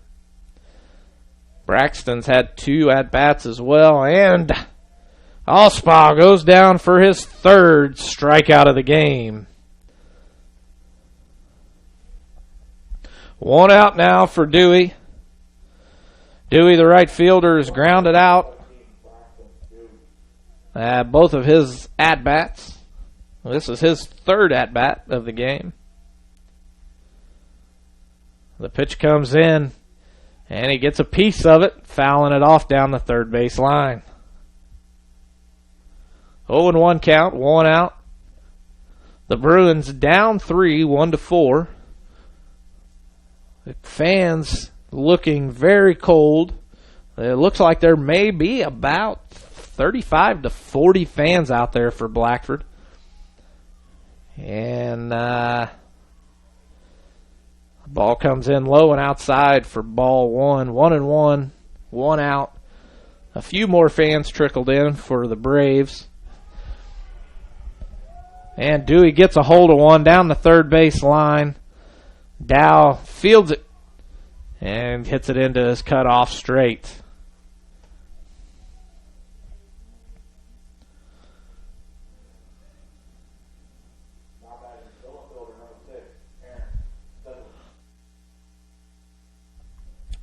Number 6, Aaron Sedgwick up to bat. The left fielder is grounded out and was hit by the pitch the last inning.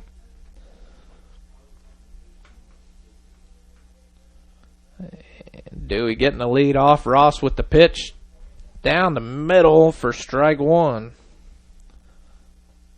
0-1 count for Sedgwick.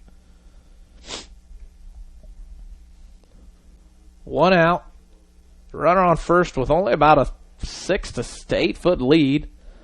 The pitch comes in and the ump looks and calls it high. Ball 1.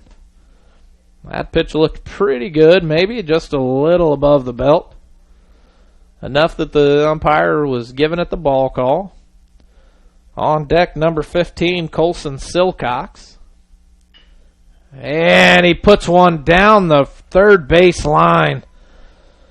Sedgwick gets his first hit of the game, advancing the runners to first and second now.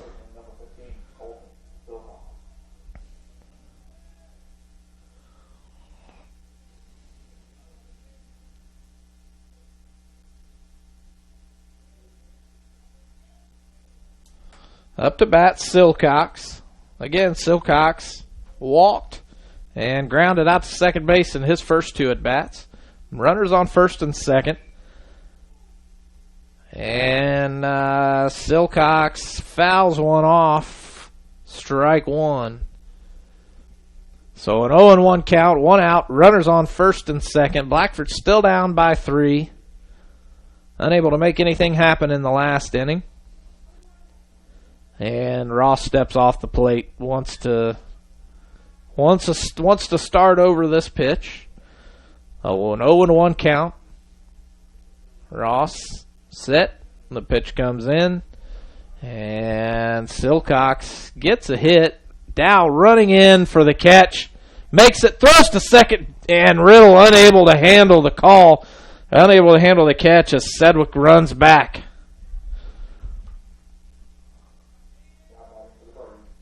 And Silcox. That may be Sedgwick out on second. Sedgwick out on second. Looked to be in a little bit of pain. Maybe just rolled the wrong way on the dirt. It looks like he's going to get his bearings back about him. But what a play by Dayton Dow, coming all the way in. About 15 feet behind the infield to make that catch, and able to throw to second and almost recorded the out. If Riddle would have been able to handle that, that would have been about an out It would have been really close for the umpire to either make that call or not. So 2 outs in the top of the 5th, and I need to change that, and I told you I would not be good at it. The pitch comes in, and it's a strike. 0-1 count, and we have 2 outs. I must have missed making that. 0-1, 2 outs. Runners on first and second. Ross with the pitch, a curve ball hit out of bounds, out of play for strike 2. 0-2 count, 2 outs. The sun is definitely setting. It's getting a little bit dusk has approached us. And I don't know why, but things keep going away. The third pitch comes in as ball 1. So a 1-2 count, 2 outs, runners on first and second. Top of the 5th, Blackford down 3. The pitch comes in and he gets a hold of one. Dow back camping out underneath of it. Easy play for the 3rd out of the inning. And we'll be back right after this. Locally owned, Straits Drywall and Paint, LLC, owned by Jeff and Aubrey Strait, have 30 years of experience in commercial and residential painting and drywall finishing. Straits Drywall and Paint can do anything from new construction to remodels. Does your home need a new touch of color inside or out? Call Jeff or Aubrey at 765-499-9416 for a free quote. Straits Drywall and Paint, LLC. Insured painters with the professional skills necessary to complete your project on time and within budget.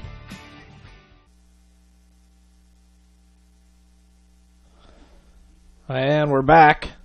And as Maconoquah finishes up their warm-ups, it looks like we're going to have number 4, Brandon Strobel, after Caldwell grounded out. Or no, he flew out to left field. Strobel recording a hit last inning with a fielder's choice.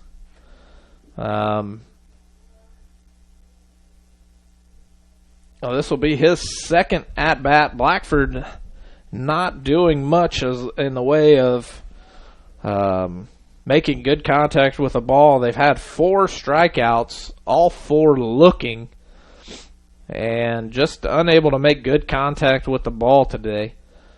And it looks like the Braves are finishing up, and we'll get this half inning started. And we should be in the bottom of the 5th, not the top.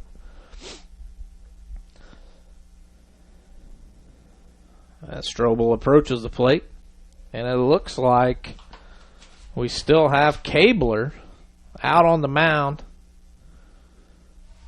and throws one in the dirt for ball 1. Hugan just now stepping out to his spot out on third base. The second pitch comes in a little low, strike 1. A 1-1 count for Strobel.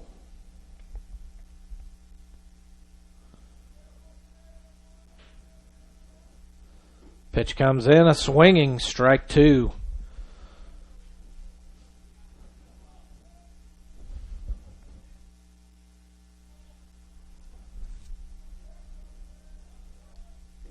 And Strobel swings again for strike 3.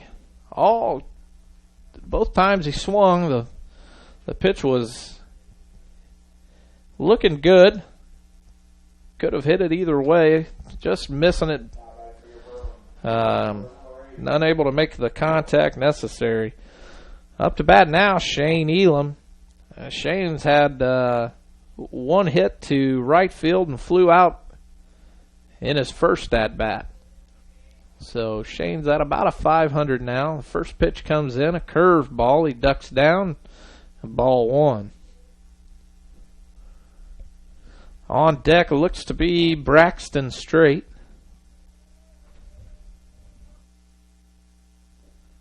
And Elam's second pitch in the dirt, ball 2. 2-0 count, 1 out.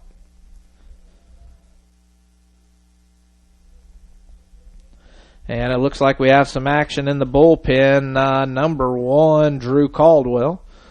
The pitch comes in right down the middle for strike one. 2-1 count, one out for Elam.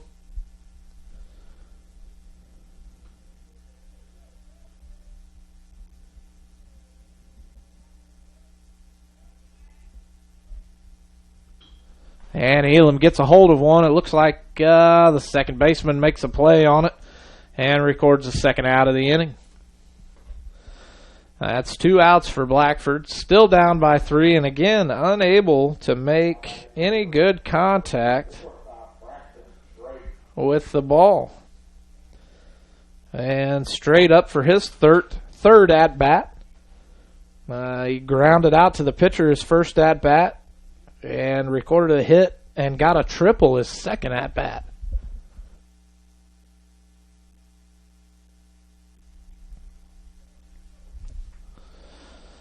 Two outs for Straight. Mealy on deck. The pitch comes in. Curve ball just in the strike zone. Strike one.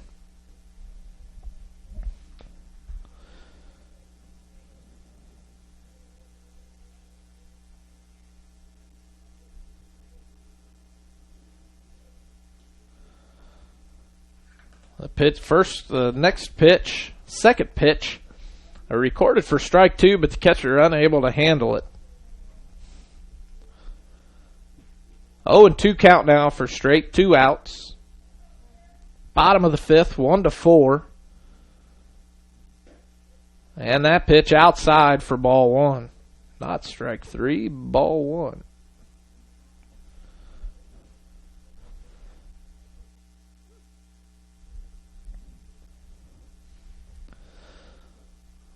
That pitch comes in inside, ball two. A 2-2 count now for Straight with 2 outs. Blackford down by 3, 1-4. Straight looking to get something going here. That ball down the middle but low, ball 3. 3 straight balls now by Cabler, bringing the count to full. Straight in. The pitch comes in. It was inside, and that ball's going to be foul. It looks like he hit that one off the neck of the bat, and a good thing that it wasn't caught by the first baseman, as that would have been the third out of the inning. Straight with a little smile as he was coming back, knowing that he got away with one there. So now still full count, 2 outs. Blackford down by 3 in the bottom of the fifth. That pitch comes in and he fouls another one off. Straight staying alive with this at-bat. Still trying to make something happen and get Blackford going on a bit of a rally here.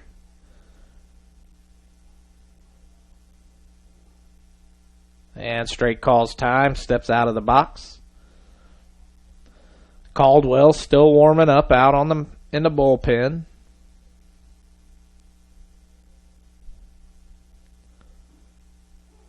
And Straight goes down looking, that ball on the outside. And this umpire has been calling those all day. And we have to start looking to swing at those. Can't let those go by. Have to make something happen when you have an 0-2 count or you have 2 strikes on you. You can't let those balls just go straight by without trying to make contact. And we'll be back after this word from our sponsors. Locally owned Straight's Drywall and Paint, LLC, owned by Jeff and Aubrey Straight, have 30 years of experience in commercial and residential painting and drywall finishing. Straight's Drywall and Paint can do anything from new construction to remodels. Does your home need a new touch of color inside or out? Call Jeff or Aubrey at 765-499-9416 for a free quote. Straight's Drywall and Paint, LLC. Insured painters with the professional skills necessary to complete your project on time and within budget.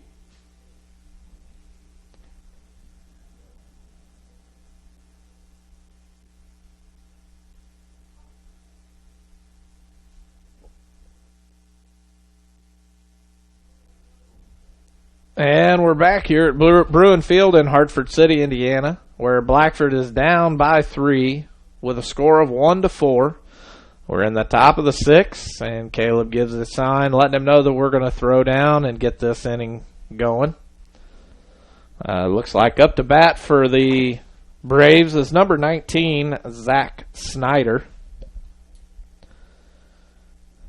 I take that back. It looks like we're going to have a bit of a change here for Garrett Glassburn. We're going to have number 23, Tyler Furcus, coming into bat. Furcus, first action in the game tonight.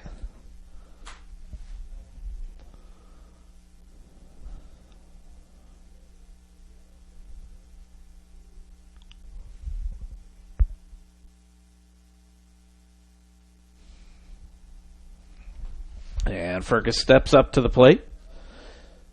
Ross with the windup. Delivers the pitch. Yeah, called ball. Maybe just a little low. 1-0 count.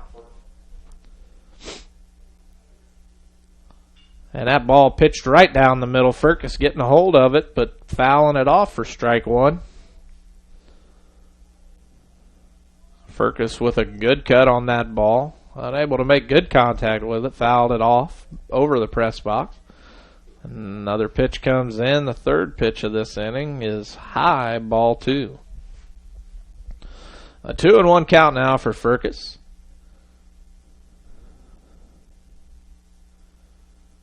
Pitch comes in and he fouls another one off. Strike 2. A 2-2 count now for Furcus.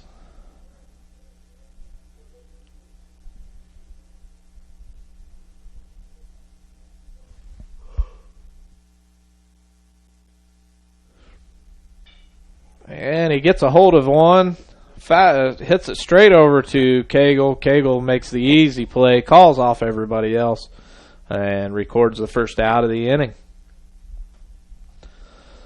And now up to bat is number 19, Zach Snyder. Zach got on base his first at-bat by an error on the first baseman. Cagle unable to handle that throw. In his second at-bat, he popped one up in between the 8-9 gap in between over in right center field and got a hit off of that one. Takes the first pitch, swinging, strike 1. Second pitch comes down, and he lets that one go for strike 2. 0-2 count now with 1 out. On deck, looks like we have another change. And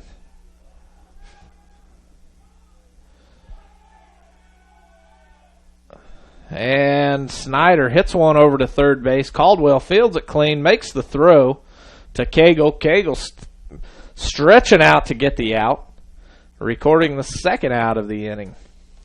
And it looks like in for number 3 is going to be number 27, Mason Williams. Williams in now for Gardner.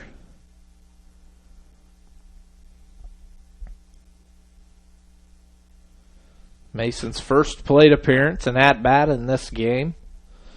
Blackford still down by 3. Defense starting to look good again.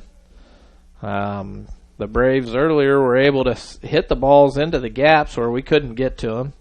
And Ross delivers the first strike 1 on the outside corner. Mason not even giving it the time of day. Ross with the wind-up. The pitch comes in, and Mason swings at a ball in the dirt for strike 2. An 0-2 count now for Williams.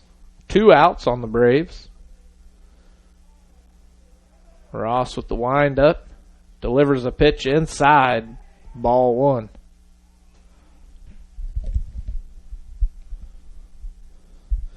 On deck, we've got the pitcher, Cody Cabler.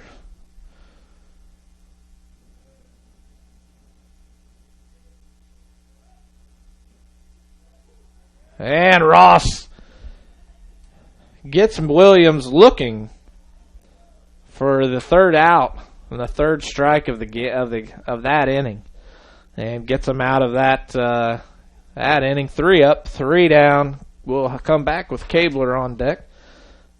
But we'll come back with Mealy for Blackford after this word from our sponsors.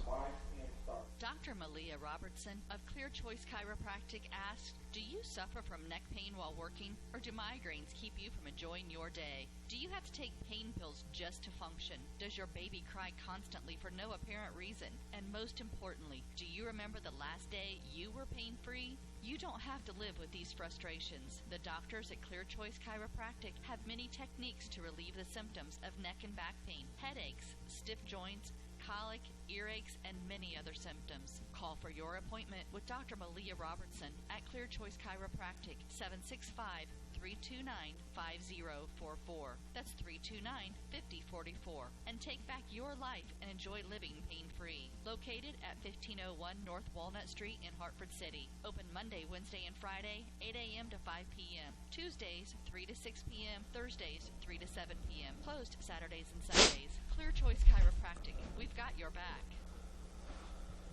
And while we're waiting for Mealy to come up to the plate, let me tell you about Foundations Building Materials. Is your local building materials distributor in East Central Indiana for drywall, steel studs, and Armstrong ceiling and insulation. Founded on principle and built on purpose. Contact Aaron Farrell at 260-471-2181. And now Mealy stepping up to the plate as the Braves take their positions on the field.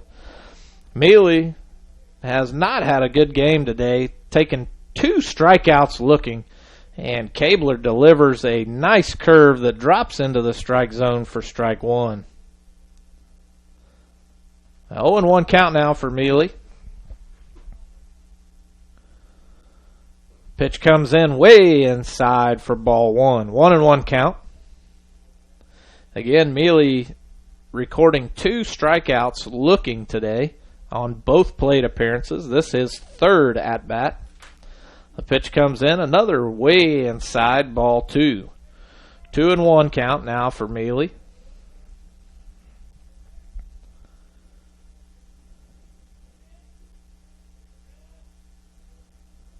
Pitch comes in, and Mealy gets a hold of it, grounds it to the shortstop. He tries to run it out. Unable to do so, the shortstop throws to first base and records that out.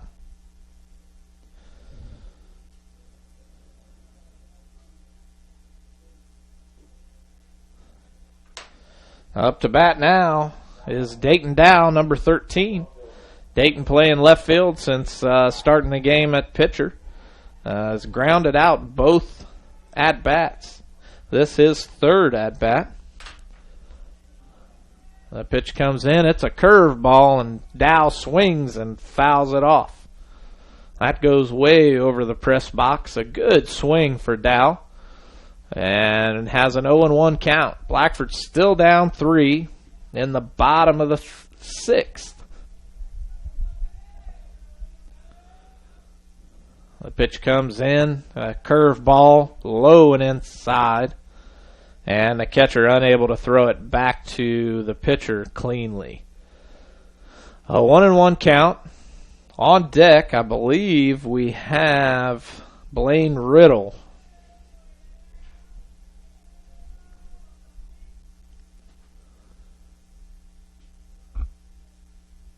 The pitch comes in, and Dayton hits it, and the second baseman able to get to it, throws him out at first.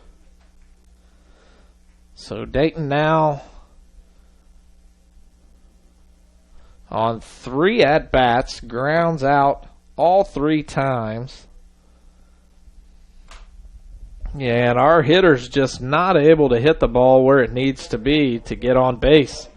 And when we have had runners on base, we're just unable to bring them in. Blackford still down 1-3 in the bottom of the 6th. Riddle up to bat. First pitch comes in, and he fouls it off.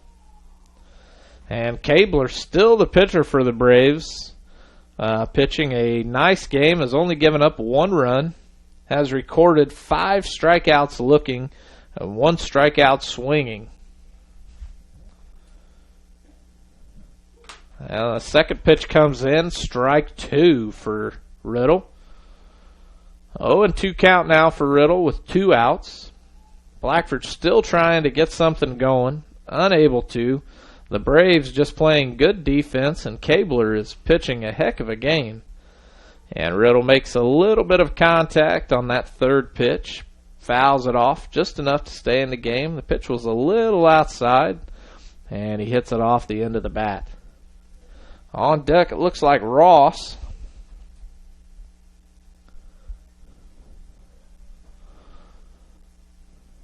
And another outside pitch, ball one.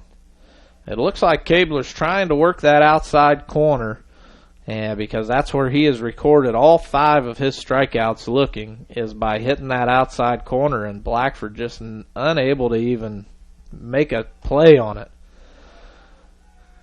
And Riddle takes ball 2 inside. 2-2 count now, 2 outs. Cabler looking in for the sign. Delivers that pitch, a fastball, and Blaine puts it down the third base line. And he's rounding, going to second. The play's coming in, and he head first into second, and he stays. The ball was overthrown. The shortstop unable to make a play on it. And Riddle stretches that one out for a double.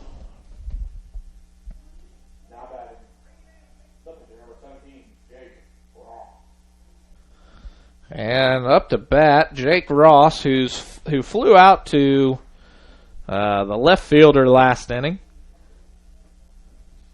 And Riddle on second. 2 outs for Ross. And Cagle on deck. Riddle stretching out his lead. The second baseman close, but not going to make a play on it. That ball outside and called strike 1. And that's that play that's that pitch that they have gotten all 5 of Blackford to not look at. It's an outside pitch, but the umpire is calling it strike, and that's how we've recorded all 5 of our strikeouts looking. And Ross hits one over to the second baseman, able to make a play. It was hitting the gap. The second baseman made a play on it, throws a nice easy throw to first to record the 3rd out of the inning. And Blackford's still down by 3 as we go into the top of the 7th. And if you're in town, stop by Food and Fuel Marathon on North Walnut Street for fuel for your car and fuel for you.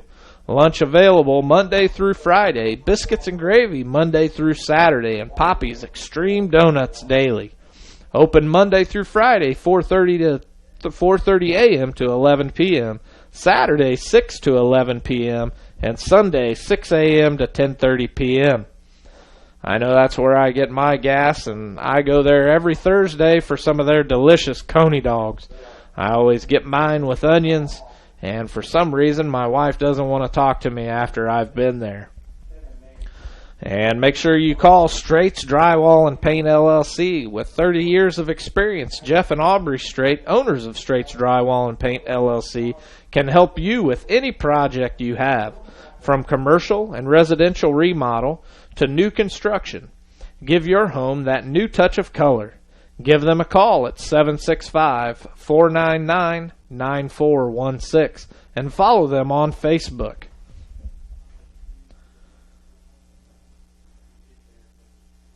And we're going to stay here.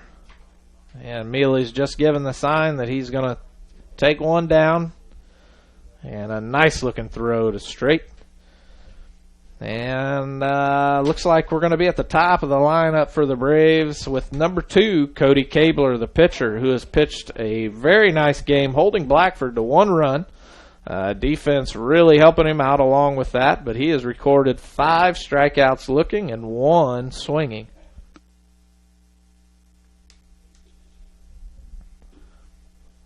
And Ross with a first pitch is way outside. Mealy unable to grab a hold of it. Ball 1. Again, top of the 7th, Blackford down by 3. They need a good stop here by the defense. Again, another pitch outside. Mealy unable to handle it. 2-0 count. Blackford needs to keep the defense going here and get the sticks working when they come back out for the final half inning. No. getting a little touchy on my keyboard here. The last pitch was fouled off straight back for strike one. 2-1 count for Cabler. Ross with the pitch. Cabler drives one to center field. And Elam doesn't try to catch it, but just lets it come into him, holding him for the single. And now Ugan coming out to the mound. Looks like he's going to make a pitching change. And that was Cabler's.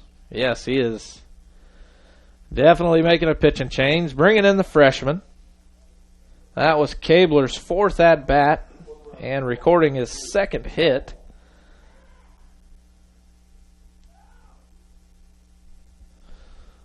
And Ugan bringing in the freshman, Drew Caldwell, to finish out the game. Drew did pitch a little bit this weekend to finish out the second game at North Posey. And while he's warming up, let's hear from more of our sponsors. While filling your car's fuel tank at Food and Fuel Marathon, fill your body's fuel tank too. Monday through Friday, grab a chicken or tenderloin sandwich, or have out a burger and potato wedges, or onion chips, mozzarella cheese sticks, and Bosco breadsticks. If biscuits and gravy are your thing, they're available every Monday through Saturday morning until they're gone. And you'll have to grab a Poppy's Extreme donut or two, available daily. Food and Fuel Marathon, 1621 North Walnut Street, Hartford City. Open Monday through Friday, 4:30 a.m. to 11 p.m. Saturday, 6 a.m. to 11 p.m. and Sunday, 6 a.m. to 10:30 p.m. Food and Fuel Marathon, fueling your vehicle and you.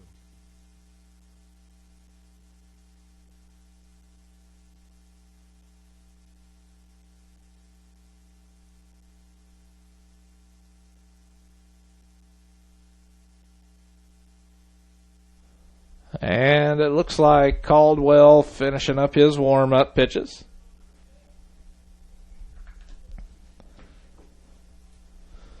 Caldwell now pitching to number 11, Zach Bullock, who should be in for All-Spa.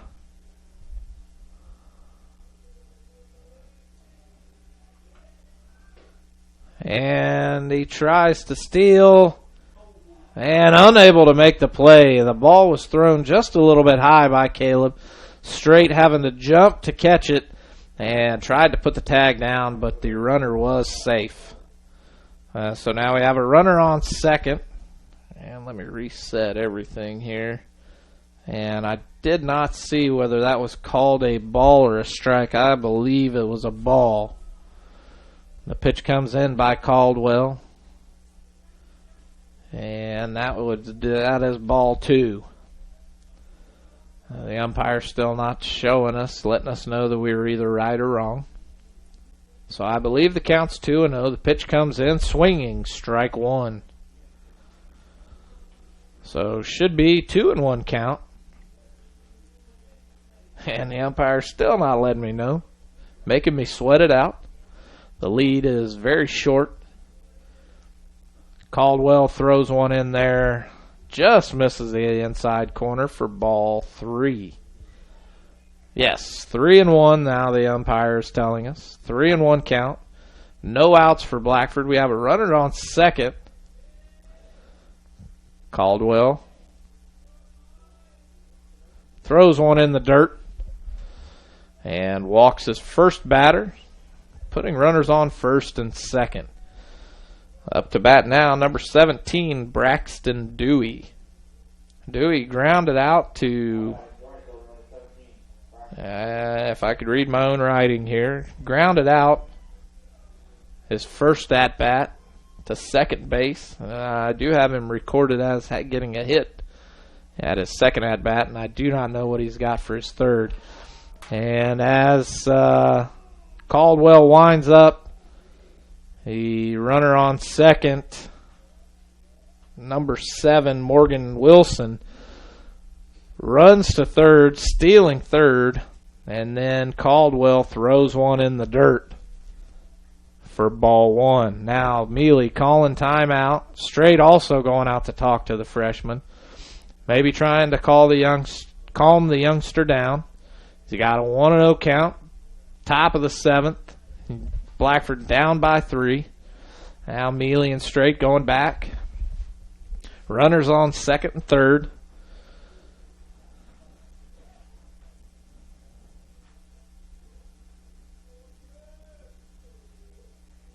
And Caldwell sets. Delivers the pitch down the middle. And he makes contact. Must have went off of his foot because he looks like he's in some pain. And we're going to record strike one. Now Ugin calling timeout, going out to talk to the young man. The whole infield coming in for the talk. Ugin probably just trying to settle him down, making sure that he's got the calls right.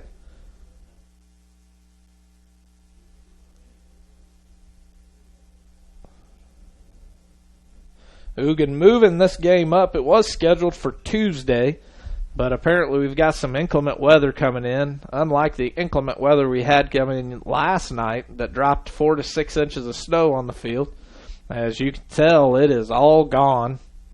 And if it's going to snow, that's the way we like the snow to come. We want it to come, look pretty for a few, and then it needs to go away fast, especially when it's this time of the year, because we love our baseball here and we don't want it to be interrupted by snow. So they count 1-1. Caldwell delivers the pitch. Strike two. A 1-2 count now for Dewey. No outs for the Braves.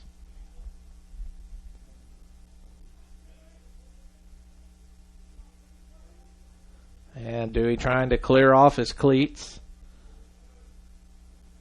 Again, not that muddy here today. The cleats don't look like they're filling up with any mud or anything.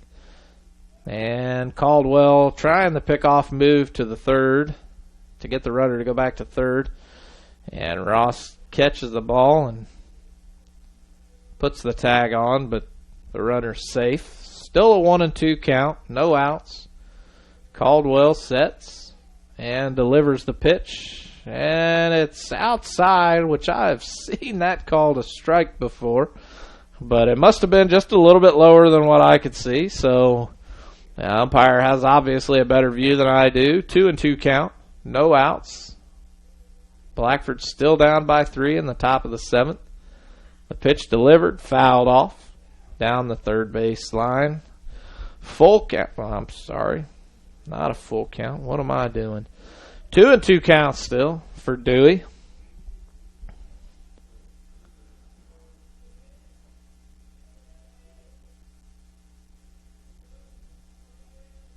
The pitch delivered outside and low for ball 3. Now the count is full.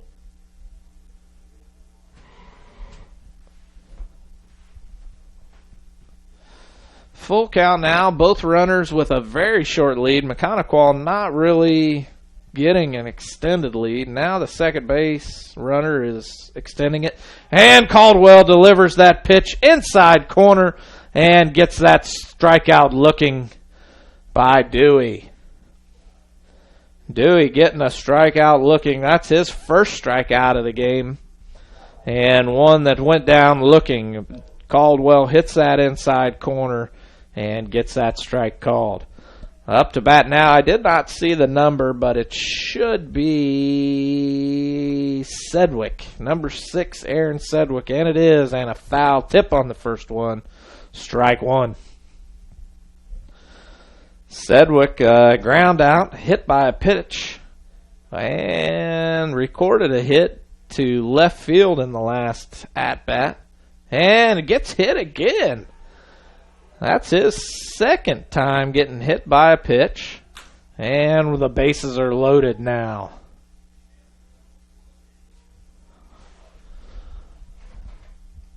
So bases loaded here for Blackford in the top of the 7th. Blackford down 3, 1-4. And we have number 15, Colson Silcox, the first baseman up to bat. Colson has grounded out to second. Got walked and flew out to the left field. Hits another one to left field. A grounder to Dow. Dow throws it into Ross and 1 run scored. Bases still loaded. And the Braves score one more run, putting Blackford down by 4. Still 1 out. And it looks like we have number 5 up, Hunter Hayes, who's walked twice and flown out to left field. And Blackford needs to get something going. The freshman Drew Caldwell, the pitcher. The first pitch inside, ball 1. The Braves have to be feeling good after playing this game. Short notice. I believe they scheduled this over the weekend to come in and play this game today. And Hayes fouls one off, almost hitting the on-deck batter, number 10, Glassburn. 1-1 count now, 1 out. And Caldwell sets, delivers the pitch, just a little low over the plate for ball 2.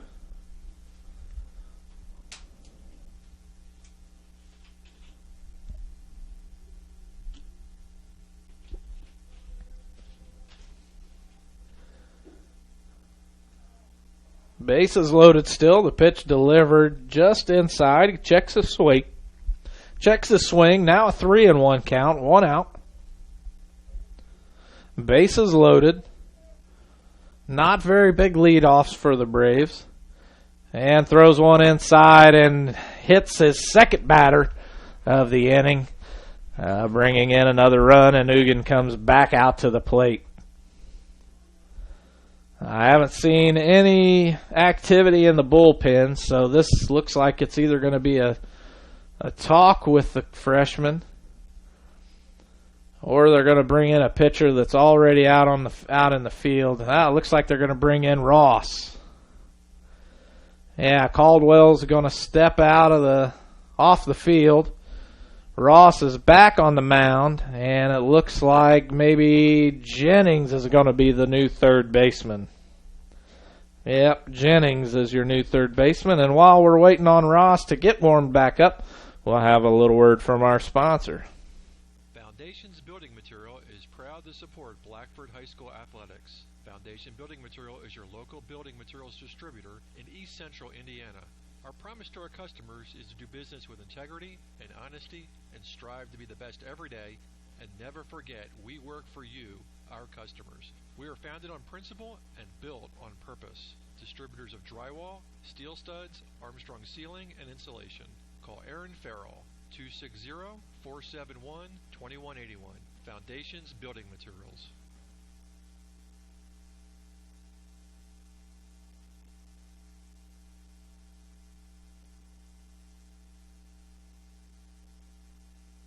Locally owned Straits Drywall and Paint, LLC, owned by Jeff and Aubrey Strait, have 30 years of experience in commercial and residential painting and drywall finishing. Straits Drywall and Paint can do anything from new construction to remodels. Does your home need a new touch of color inside or out? Call Jeff or Aubrey at 765-499-9416 for a free quote. Straits Drywall and Paint, LLC.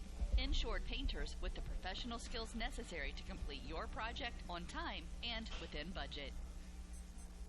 Okay, we're back, and it looks like we're going to warm up another pitcher, is Brandon Strobel. While we were at break, Ugan must not have liked what he was seeing with Ross, so he brought in the right fielder, Brandon Strobel, to do some pitching. And he put, looks like, Isaac Justice out in right field. So your infield is going to be Brandon Strobel, number 4, pitching to Caleb Mealy. Tyler Cagle at second, Tyler at first, Riddle at second, Straight at short. Josh Jennings, the sophomore, on third. Out in left field, Dayton Dow. Center is still Elam. And then we've got Isaac Justice out in right field. And while Strobel is still warming up, we're going to hear back from just a few more sponsors. It looks like the umpire is going to call this, so we're going to stay right here. And, yeah, he is saying your warm-up pitches are over. And we're going to get back to the action. And now 1 out for Strobel, bases loaded.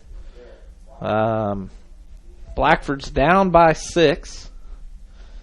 And we need Strobel to have a good half inning here so that we can get the bats and get going.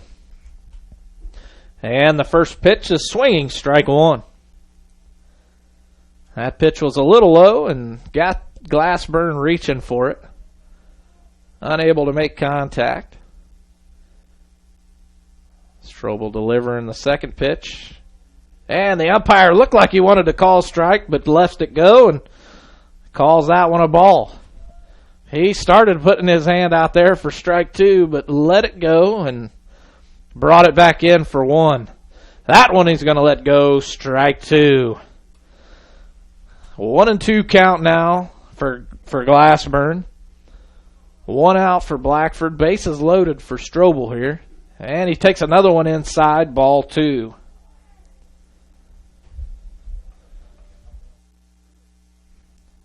Strobel trying to work that inside corner. Brings one on the outside. Low and away. Mealy unable to handle it. No runners trying to go. Now the count is full, 1 out. Bases still loaded. And now some bullpen action for the Braves. Mealy brings that pitch in.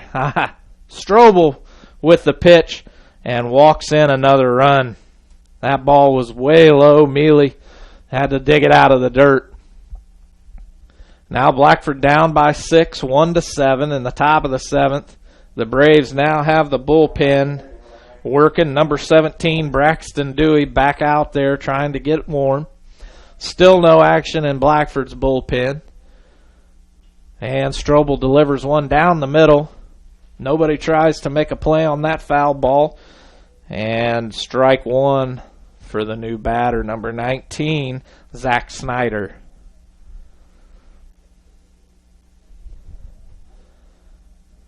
And another pitch hit deep left field down the third base line. Dow running after it, getting it in. 1 run already coming in for the Braves. And they hold the second runner up as Dow gets the ball in. The ball looked like it did not bounce when it hit in the outfield, so it's probably covered with some mud. And yes, Dow, down on his knees to get the ball, is covered in mud on his left leg. So one run scored. Blackford now down by 7 with only 1 out. Number 3 up to bat, Caleb Weingartner. Blackford down by 7 in the top of the 7th. Yeah, the outfield umpire didn't like what he's seen with the Braves warming up in the bullpen. They did not have a... No, it looks like... maybe they didn't like that they were out there without a safety person to catch and make sure that no balls were hit their way. The first pitch Strobel pitches is a ball for Weingartner. 1-0 count, 1 out. Second pitch comes in, ball 2. 2-0 count now for Weingartner. Weingartner flew out for his first at-bat. The third pitch comes in, and it's a high fly ball. Looks like it's in the infield. Straight kicked out underneath of it for 2 outs. 2 outs now for Blackford. Base is still loaded for the Braves. And Strobel doing what he was put out there for has allowed 2 runs now. But there's not much you could do with bases loaded.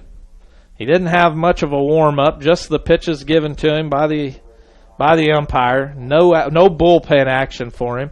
And to come out here and just throw some pitches off, he's doing a really good job. And the first pitch, strike 1.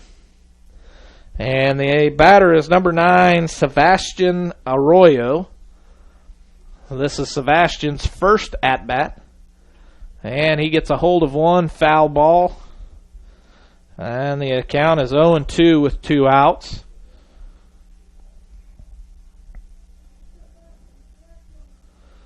0-2 now for Arroyo. 2 outs for the Braves. Bases still loaded. Strobel doing a fine job out on the mound. Delivers a pitch outside and low for ball 1.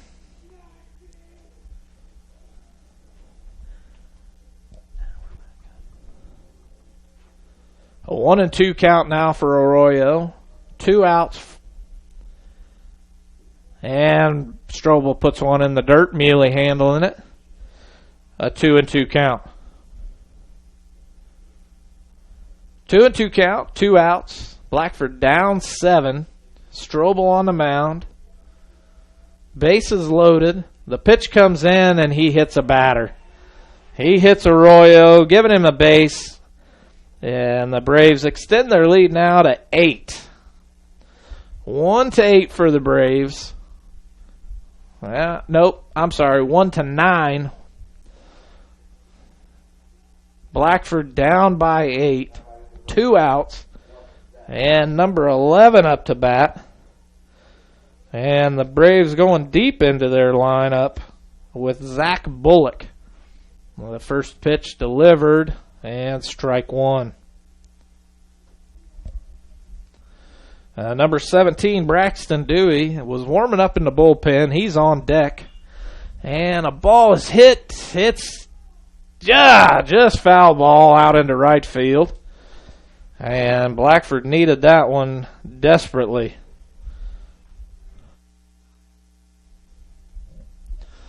Blackford definitely happy that ball went foul. It was about 6-foot foul. And now the count 0-2 for Bullock. Base is still loaded. 2 outs. The pitch right down the middle for strike 3.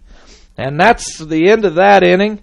And while we're getting everything set up for the next inning, we'll be back after this word.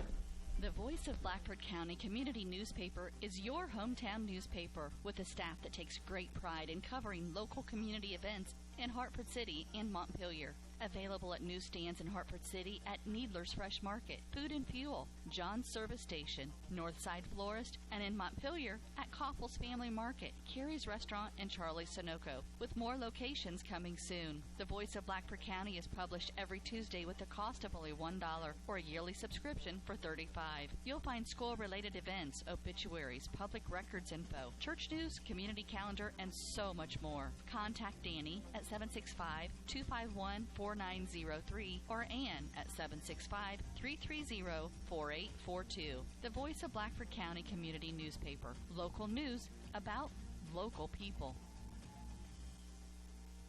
Dr. Malia Robertson of Clear Choice Chiropractic asks, do you suffer from neck pain while working, or do migraines keep you from enjoying your day? Do you have to take pain pills just to function? Does your baby cry constantly for no apparent reason? And most importantly, do you remember the last day you were pain-free? You don't have to live with these frustrations. The doctors at Clear Choice Chiropractic have many techniques to relieve the symptoms of neck and back pain, headaches, stiff joints, colic, earaches, and many other symptoms. Call for your appointment with Dr. Malia Robertson at Clear Choice Chiropractic, 765-329-5044. That's 329-5044. And take back your life and enjoy living pain-free. Located at 1501 North Walnut Street in Hartford City. Open Monday, Wednesday, and Friday, 8 a.m. to 5 p.m. Tuesdays, 3 to 6 p.m. Thursdays, 3 to 7 p.m. Closed Saturdays and Sundays. Clear Choice Chiropractic. We've got your back.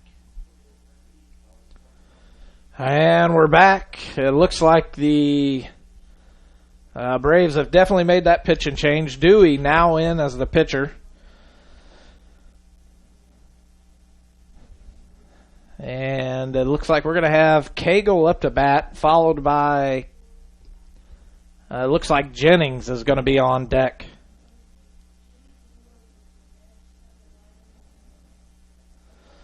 And make sure you follow Blackford Athletics on the Facebook. The athletic director, Tony Eugen, who's also the coach of the Blackford baseball team, definitely puts enough information out there. He gives everybody exactly what they need to know, and is definitely sharing everything that's going on with every sport. So definitely go over to Blackford Athletics and give them a follow on Facebook. If you'd like, you can follow me as well, and I'll start uploading some pictures of myself while I'm doing the live stream, and let you guys see a little bit of the behind-the-scenes action. But it looks like the Braves have finished up their warm-up session, and let me clear everything off here. There's not 2 outs. Blackford is down 1-9, down by 8. Cagle struggling on the at the plate today with 2 strikeouts looking. This is his 3rd plate appearance, and Dewey delivers, and Cagle swings and strikes 1.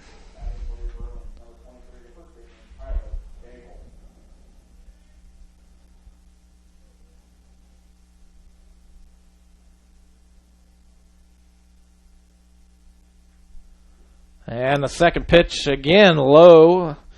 Cagle swinging, not going to go down looking this time. 0-2 count.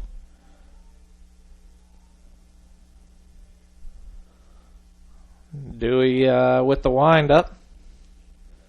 Delivers the pitch outside, ball 1.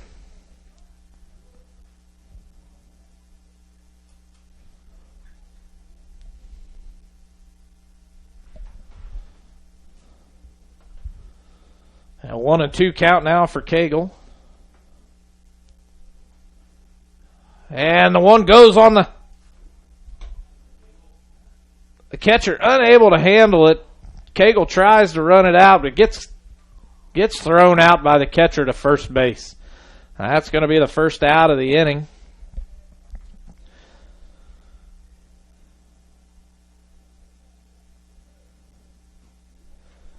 Up to bat now, number 11, the sophomore, Josh Jennings.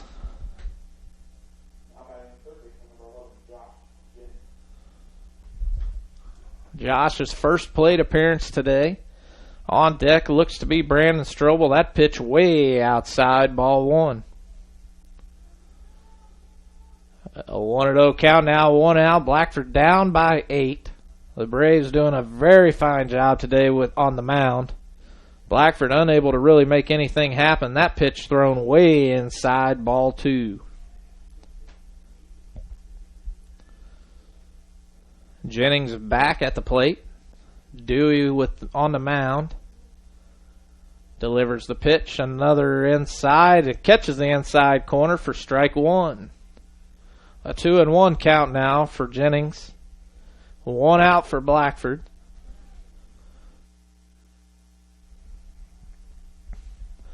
The pitch way outside, ball 3. 3-1 count now for Jennings.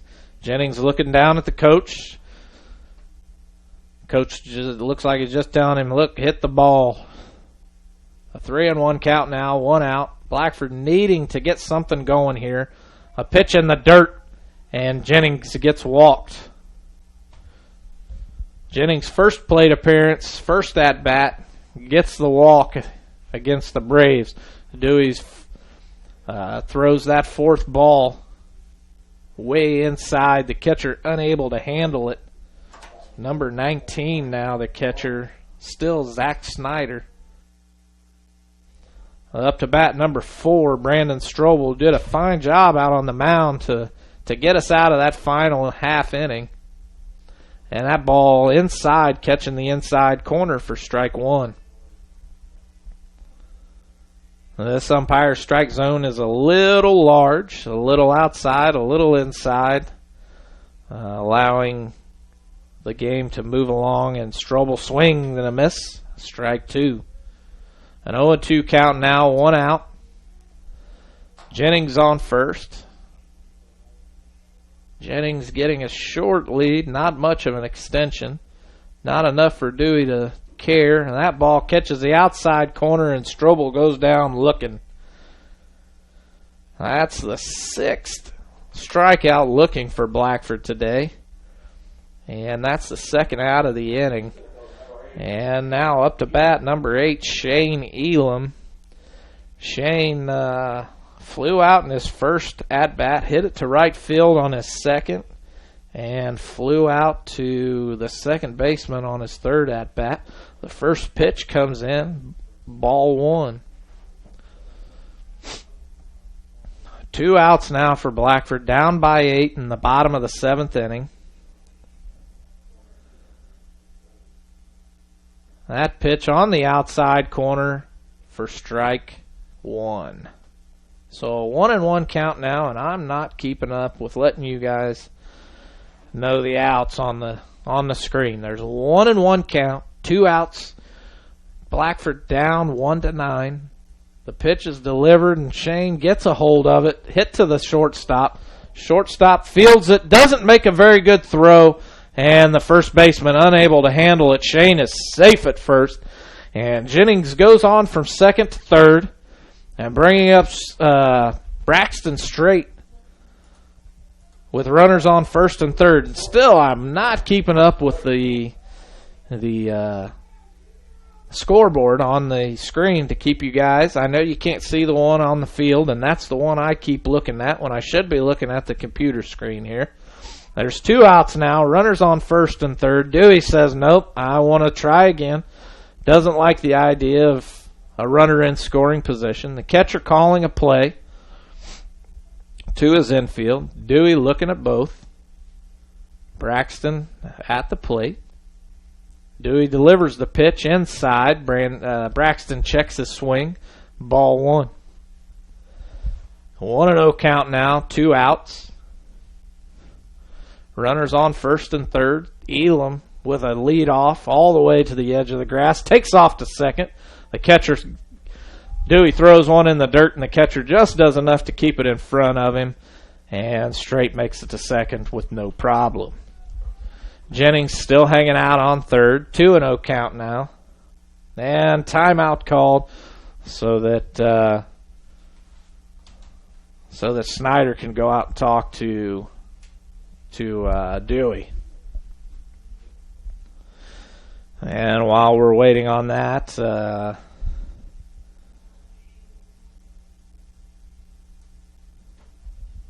and I guess we're back.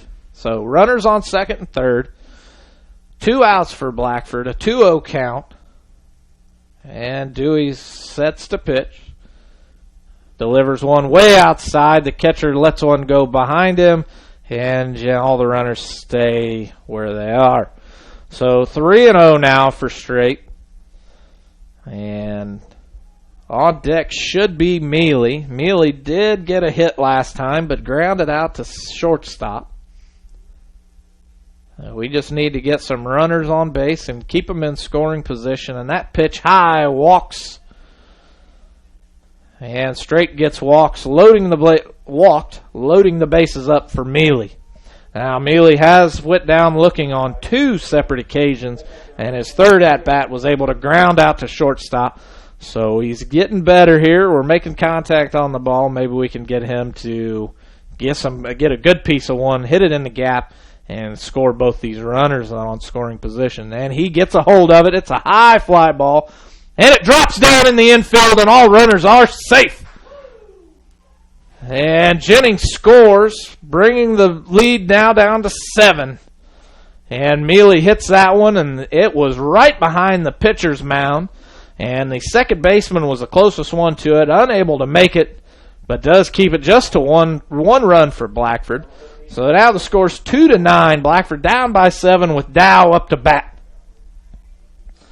Dow has grounded out all 3 times he's been up to bat, and now we just need him to get a hit. He calls timeout and readjusts. Dow definitely likes these high-stress situations. Does perform well in them. I believe it was Dow last year that helped us win the sectional here at Blackford. And he gets a hold of one, grounds over to first base, and that's going to end the game. And I'll be right back after this word from our sponsors.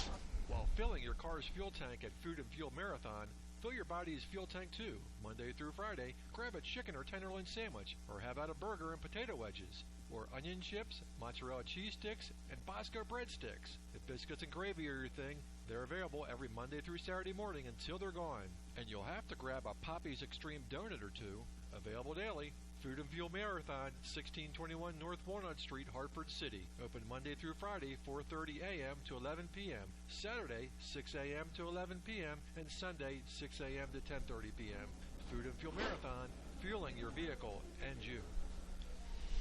And we're back as we finish up the game, and the boys are shaking hands and calling a good game here. The Blackford goes down 2-9 after 7 innings of play, and you have to give credit where credit is due. Cody Cabler, the pitcher, starting pitcher of the Maconoquah Braves, recorded 5 strikeouts looking, 1 swinging in the first 6 innings of play. And then Dewey comes in and finishes out the game with the last inning. So you have to give credit there. Blackford just could not get anything going. Maconoquah was hitting the ball well, putting the ball in the gaps, and Blackford just unable to make plays on it and unable to get anything going at the plate. And I want to say they recorded 4 runs until I stopped keeping track. I believe they may have had 1 more that wasn't an error after that, so probably at the most a total of 5 runs. So that's going to do it for tonight as we close out this live stream here. I want to thank everybody for watching, and I appreciate it. Please, again, go see our sponsors. Let them know that you appreciate that they have made this possible for us. And go out to YouTube, search Voice Action Sports, or look me up on Facebook, and you'll be able to find the link, or go to Blackford Athletics, and you'll be able to find the link, take you straight to our section of Voice Action Sports on YouTube, and subscribe, and turn on those post notifications, and we'll notify you every time we start a game. And I believe the next game is Wednesday, another home game for Blackford. And we'll see you then. We hope you enjoyed this high school sports broadcast on the Voice Sports Network. Be sure to subscribe to our YouTube channel. The preceding production is property of Voice Enterprises, and all rights are reserved worldwide. Thank you for listening to this production of Voice Enterprises, taking media in a new direction.